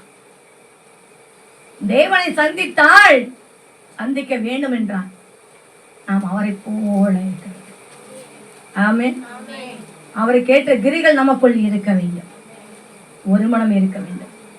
நறுமணம் உள்ளவர்களாக இருக்க வேண்டும். நல் குணாசியம் உள்ளவர்களாக இருக்க வேண்டும். நம்ம வெறுமையாக்கி கர்த்தருடைய பாத்திரமாகவே இருக்க வேண்டும். உன்னத பாத்திரன்னா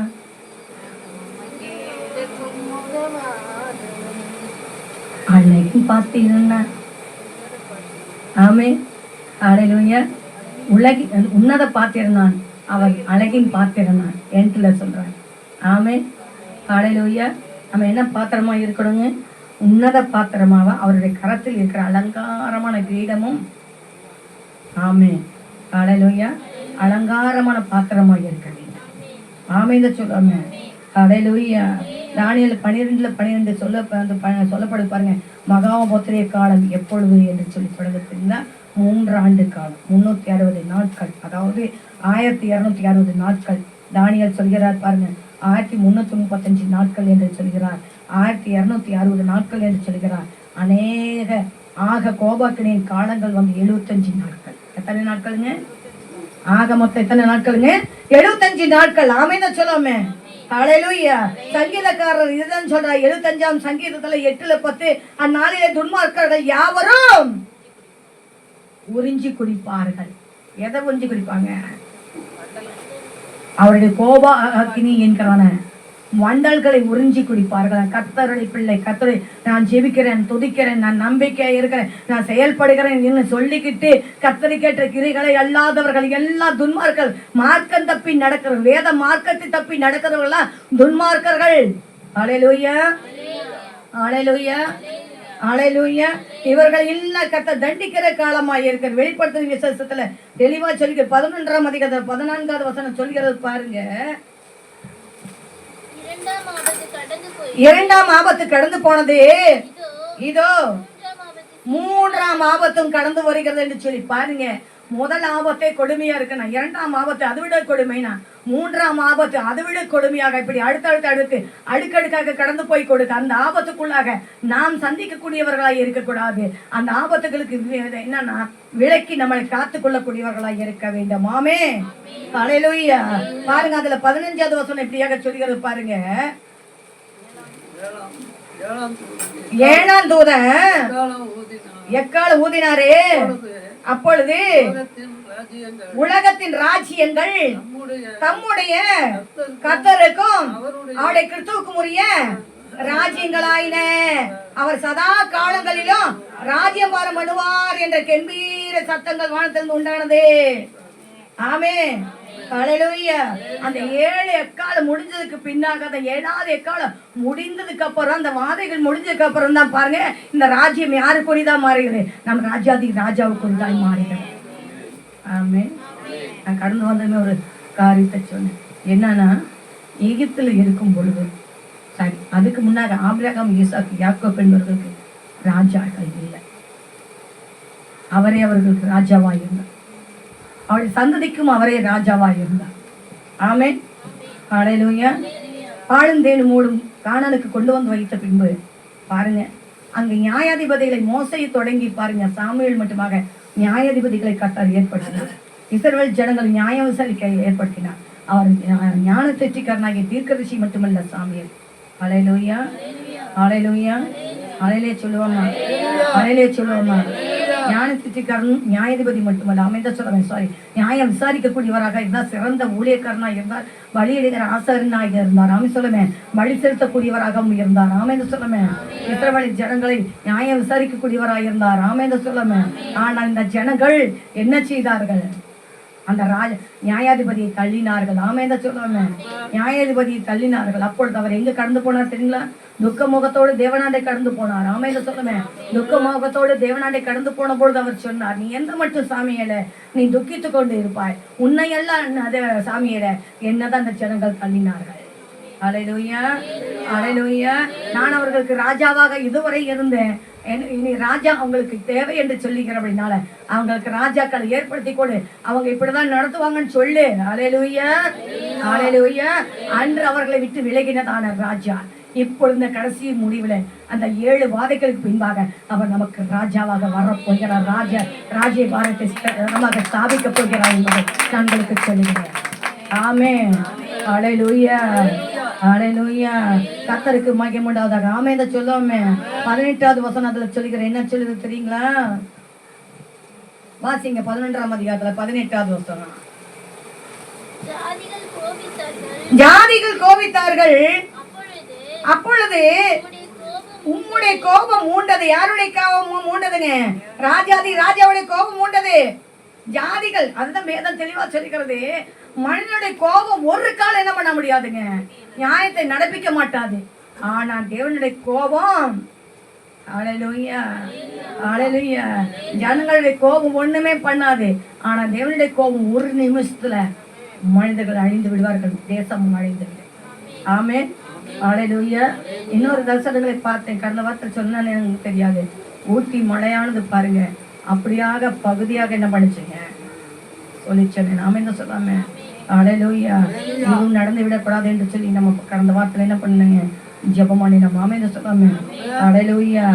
ஹalleluya. இஸ்ரவேல் அதிபருக்கும் அவருடைய குடும்பங்களுக்கும் அந்த இராணுவத்துக்கும் அப்படியாக அந்த 12 கோத்திரங்களுக்கும் தேசத்துக்கும் கர்த்தராகிய தேவன் பாதுகாப்பின் சேனைகள் கர்த்தருடைய நாமம் அங்கே மகிமைப்படும்படியாக பாதுகாப்பின் தேவதர்களை நிறுத்தும்படியாக நாம் கரங்களை தட்டி அக்கினியினால் வெளியேற்று காக்கும்படியாக விரோதிகளுக்கு மத்தியில் அவர்களுக்கு நிர்பந்தரை கொடுக்க முடியாக 23ஆம் சங்கீதம் முழுவதுமாக அவர்களுக்கு நிறைவேறும்படியாக அந்த வாக்குத்தத்தை நிறைவேற்றி தரும்படியாக நல்லா பலமாய் கரங்களை தட்டி எனக்காக தட்ட சொல்றேன். ஏன்னா நீங்க எவ்வளவு கோபமா இருக்கீங்க, பைத்தறிச்சால இருக்கீங்க, ஆமை சொல்ல வந்தது பார்த்து முகத்தை வரணும் வச்சுக்கும் போதே தெரியுங்க. ஹalleluya. நான் இஸ்ரவேல் அதிபருக்காக நான் சொல்றேன். ஹalleluya. ஹalleluya. ஹalleluya. என் வார்த்தை தள்ளல, ஆண்டவருடைய வார்த்தை தள்ளுகிறீர்கள். ஹalleluya. சரி, நம்ம பார்க்கலாமே அடுத்தது என்னன்னு பார்க்கிறோம். 18வது வசனம் பார்த்தங்க, அவரே நமக்கு என்னவாக மாறுகிறாருன்னு. சரி, வாசிங்க. சரி சரி மரித்தோர்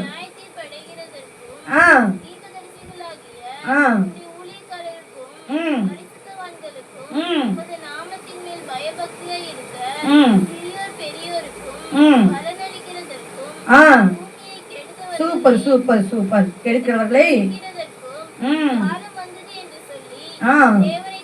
இதை நிறைவேறி கொண்டிருக்கிறது. நம் கரங்களை தட்டி கத்துக்கணும் தோணு நிறைவேறும் காலமாக இருக்கிறது. நாம என்ன சொல்லாமே ஹalleluya. இதை கொடுத்து நாம் பார்க்கிறோம். 2ஆம் அதிகாரத்தில் சங்கீதத்தில் எடுத்துக்கொள்ள வேண்டாம், 1வது வசனத்திலையும் கூட நாம் பார்க்கிறோம். ஆமென்னு சொல்லாமே ஹalleluya. அடுத்ததாக 7ஆம் அதிகாரத்தில் 10வது வசனத்திலையும் கூட தானியேல் புத்தகத்திலையும் கூட பார்க்கிறோம். சரி, ஒரு பக்கம் அப்படியாக இருந்தா கூட பாருங்க, வேதம் என்ன சொல்கிறதுனா மல்கியா தீர்க்கதரிசன ஆகமத்தில் சொல்லப்பட்டது போல மீண்டும் ஒரு நியாயத்திற்பின் சங்கம் அமர்கிறது. ஆமே. அங்கு அமர்ந்து அவருக்கு ஊழியம் செய்ததும் செய்யாததும் அவராண்ட இருந்த நாட்களும் இல்லாத நாட்களையும் கர்த்தர் தெளிவாக எழுதி வைத்து பதில் கொடுக்கும் பிரதிபலனை அடைகிற காலமாக இருக்கிறது. ஆமென்னு சொல்லுவோமே ஹalleluya. ஹalleluya. இன்னொரு வசனங்களை வாசிங்க. அதுல 14ஆம் அதிகாரத்துல 7வது வசனத்தை வாசிங்க. மேலும் பரிசுத்தங்களோட 14ஆம் அதிகாரத்துல 7வது வசனம், மிகுந்த சத்தமிட்டு தேவனுக்கு பயந்து அவரை மகிமைப்படுத்துங்கள். அவர் நியாய தீர்ப்பு கொடுக்கும் வேலை வந்தது. வானத்தையும் பூமியையும் சமுத்திரத்தையும் நீரூற்றையும் உண்டாக்கினவரையே தொழுது கொள்ளுங்கள் என்று கூறினார். ஹalleluya. அப்ப என்ன, எது மேல நியாய தீர்ப்பு வருகிறதுங்க? அவர் உண்டாக்கின வானத்துக்கு மேலாக நியாய தீர்ப்பு வருகிறது. ஹalleluya. வானத்தையும் ஆண்டவர் என்ன பண்றாருங்க, சுத்தப்படுத்திக்கிறார். சமுத்திரத்தை என்ன பண்ணிக்கிறாருங்க, சுத்தப்படுத்திக்கிறார். வனந்தரத்தை என்ன பண்றாருங்க, பாலைவனத்தை என்ன பண்ணுகிறாருங்க, மாகாணங்கள் என்ன பண்றாருங்க, தீவுகள் எல்லாம் என்ன பண்ணுங்க, மலைகள், மேடுகள், குன்றுகள், பள்ளத்தாக்கள், வாய்க்கால், வரப்புகள், நீரோடைகள் எல்லாவற்றையும் கர்த்தர் சுத்தமாக்குகிறார், நியாய தீர்ப்பை கொண்டு வருகிறார். பட்டி தொட்டி கிராமங்கள் முதலாக பேரூராட்சி ஆகட்டும், ஊராட்சி ஆகட்டும், மாநகராட்சி ஆகட்டும், எல்லாத்தின் மேலாக கர்த்தருடைய நியாய தீர்ப்பின் கரங்கள் இறங்கி வந்து கொண்டிருக்கிறது என்பதை நண்பருக்கு சொல்லுகிறேன். பெரிய பட்டணமே, ராஜநாயகன் பட்டணமே, ஹalleluya. உன்னை நீ மேன்மை பாராட்டின வர்த்தக பூமியே, கர்த்தராகிய தேவனுடைய பட்டயம் உன்மேல் வந்து கொண்டிருக்கிறது. ஐஸ்வர்யன் மேலே கடந்து வந்து கொண்டிருக்கிறது. அதிபர்களுக்கு மேலாக கடந்து வந்து கொண்டிருக்கிறது. ஹalleluya. பூமியை கெட்டவர்களுக்கு மேலாக நியாயத்தின் பட்டயம் கடந்து வந்து கொண்டிருக்கிறது. கர்த்தர் நியாயத்திற்கும் பட்டயத்தை பூமியின் மேலே தூதர்களை அனுப்பி அதை செலுத்தி கொடுக்க இன்னும் செலுத்துவார் என்பதை உங்களுக்கு சொல்கிறேன். கரங்களை தட்டி கர்த்தருக்கு மகிமை செலுத்துவோமே. ஹalleluya. 14ஆம் அதிகாரத்துல 19வது வசனம் இப்படி சொல்கிறது பாருங்க. அப்பொழுது அந்த தூதன் பாருங்க, பூமியில என்ன நீட்டுறாருங்க, அரிவாளை நீட்டி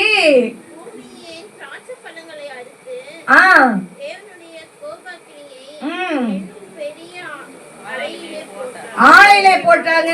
ஹalleluya. ஹalleluya. தேவனுடைய கோபக்கினி நாளை பெரிய என்று சொல்லப்படுகிறது. ஆமென் சொல்லாமே பெரிய நியாய தீர்ப்பு உண்டாகிறது. பெரிய ஆளையிலே போட்டான் என்று சொல்லப்படுகிறது. அப்படின்னா சின்ன ஆளையில 1 லிட்டருக்கு தேவையான திராட்சை ரசத்தை அதுக்குண்டான மிஷன் போகுது இல்லைங்களா? அப்போ உலகம் முழுதுமாக இருக்கிற நல்லோர் பொல்லோர்கள் அல்ல, நல்லோரை விட்டு விட்டு மார்க்கம் தப்பி நடக்கிற துன்மார்க்கர்களையும் உலக மார்க்கத்தாரையும் சேர்ந்து அதில் மிதிக்க எவ்வளோ பெரிய ஆளு வேணும்னு பாருங்க. அதான் சொல்லி பெரிய ஆளையிலே ஓடப்பட்டது. ஆமே, மிதிக்கப்பட அது ரத்தமாக புரண்டோடினது, அது குதிரை கடிவாளம் மட்டுமாக கடந்து போனது என்று சொல்லி பார்க்கிறோம். ஆமே, ஹல்லேலூயா, ஹல்லேலூயா. கர்த்தருக்கு மகிமை உண்டாவதாக. ஆமே இதை சொல்லாமே அது எத்தனைன்னு சொல்லி இருக்குங்க. அதுல பார்த்தா 20வது வசனம் சொல்லி இருக்க, வாசிங்க. நகரத்துக்கு புறம்பே உள்ள அந்த ஆலையிலே அது மிதிக்கப்பட்டது. அந்த ஆலையிலிருந்து 1600 ஸ்தாதி தூரத்தில் ரத்தம் புறப்பட்டு குதிரைகளின் கடிவாளம் மட்டுமாக பெருகி வந்தது. ஐயா, மனுஷங்க கையில விழுந்தாலே ரொம்ப கொடுமையா இருக்கு. தேவனுடைய கையில விழுவது ரொம்ப கொடுமைன்னு சொல்லியிருக்கு. எபிரேயர் புஸ்தகத்துல 10ஆம் அதிகாரத்துல 31வது வசனத்தை எல்லாரும் எடுத்து வாசிங்க.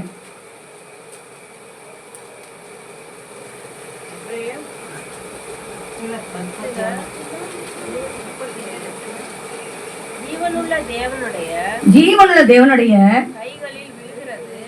கைகளில் விழுவது, நான் உங்களுக்கு சொல்லிக்கிறேங்க, ஜீவனுள்ள தேவனுடைய கைகள் விழுவது பயங்கரமா இருக்கும். இன்னைக்கு கர்த்தருக்குள் இருக்கிறவங்க இல்லாதவங்க, கர்த்தருக்கு கீழ்ப்படியாதவங்க, கர்த்தருடைய சபைகளுக்குள்ள சமூகத்துக்குள்ள இருக்கிறவங்க இல்லாதவங்க எல்லாவற்றையும் கர்த்தர் என்ன பண்ணுவார்? வேர்பிரிக்கிறார். ஆமே, இருந்தும் கர்த்தருக்கேற்ற கிரிகள் இல்லாதவர்களையும் கர்த்தர் வேர்பிரிப்பார். ஆமேன்னு சொல்லுங்க. ஹல்லேலூயா. எடுத்து கர்த்தர் என்ன பண்ணுவார் தெரியுங்களா? ஆலையிலே போடுவார். ஆமே, ஹல்லேலூயா. இந்த கடைசி கால நிகழ்வுல வாழ்ந்து கொண்டிருக்கிறோம்.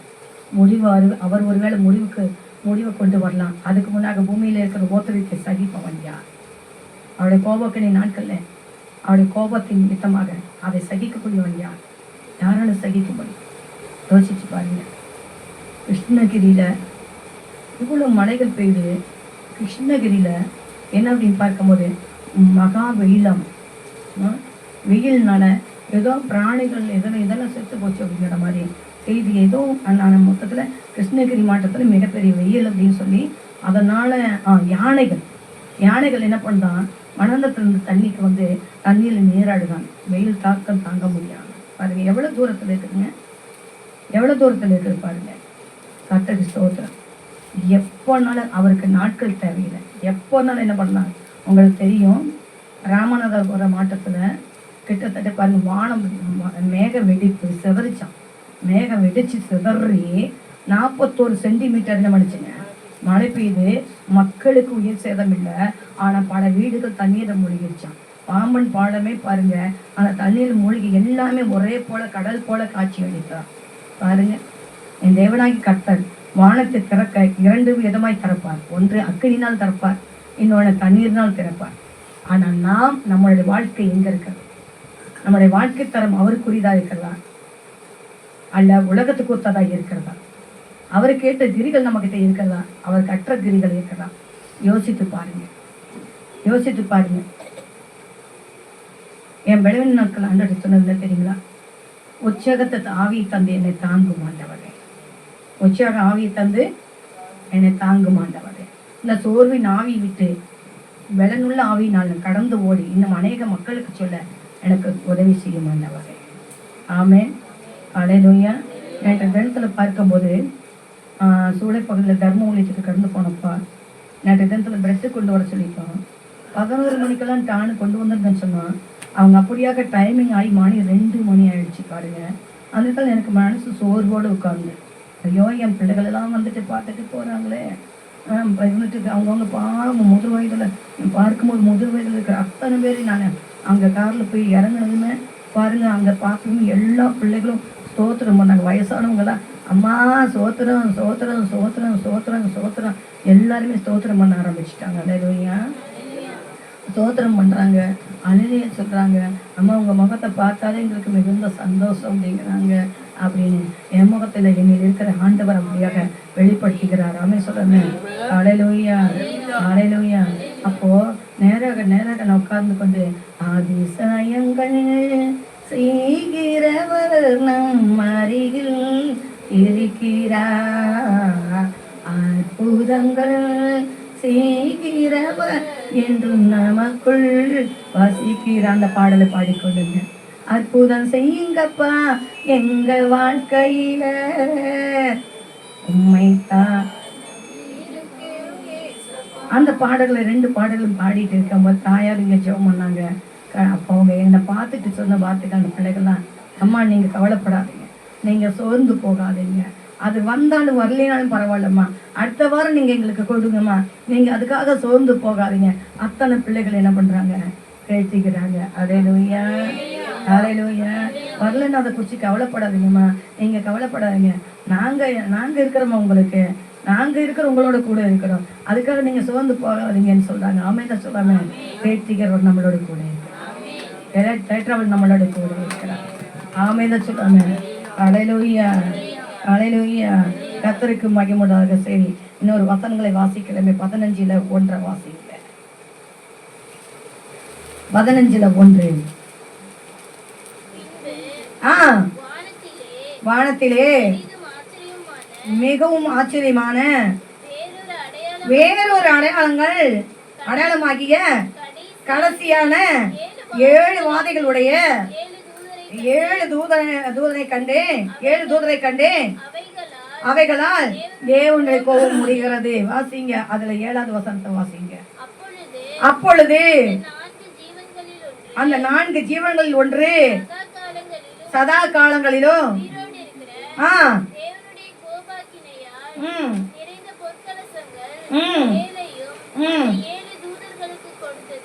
ஆமென், அல்லேலூயா. தேவனுடைய கோபக்கனினாலே நிறைந்த கலசத்தை அங்கு கொடுக்கிறார், அவர் கொடுக்கிறார், இவர்கள் வாங்குகிறார்கள், இவர்கள் இடைவிடாமல் பூமியிலே கொட்டிக்கிறார்கள். இதுவே மகா உபத்திரத்தின் காலத்தின் ஆரம்பமாக இருக்கிறது. முடிவு என்னவாக மாறும், அவருடைய கரத்தின் கிரிகளாக மாறும் என்பதை சொல்கிறேன்.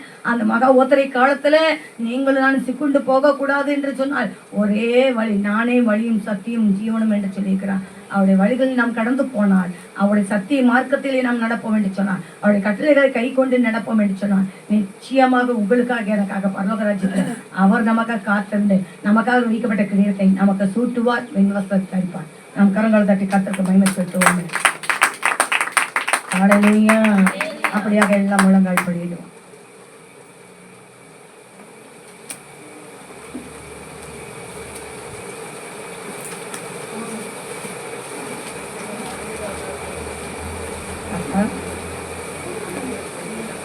Hallelujah.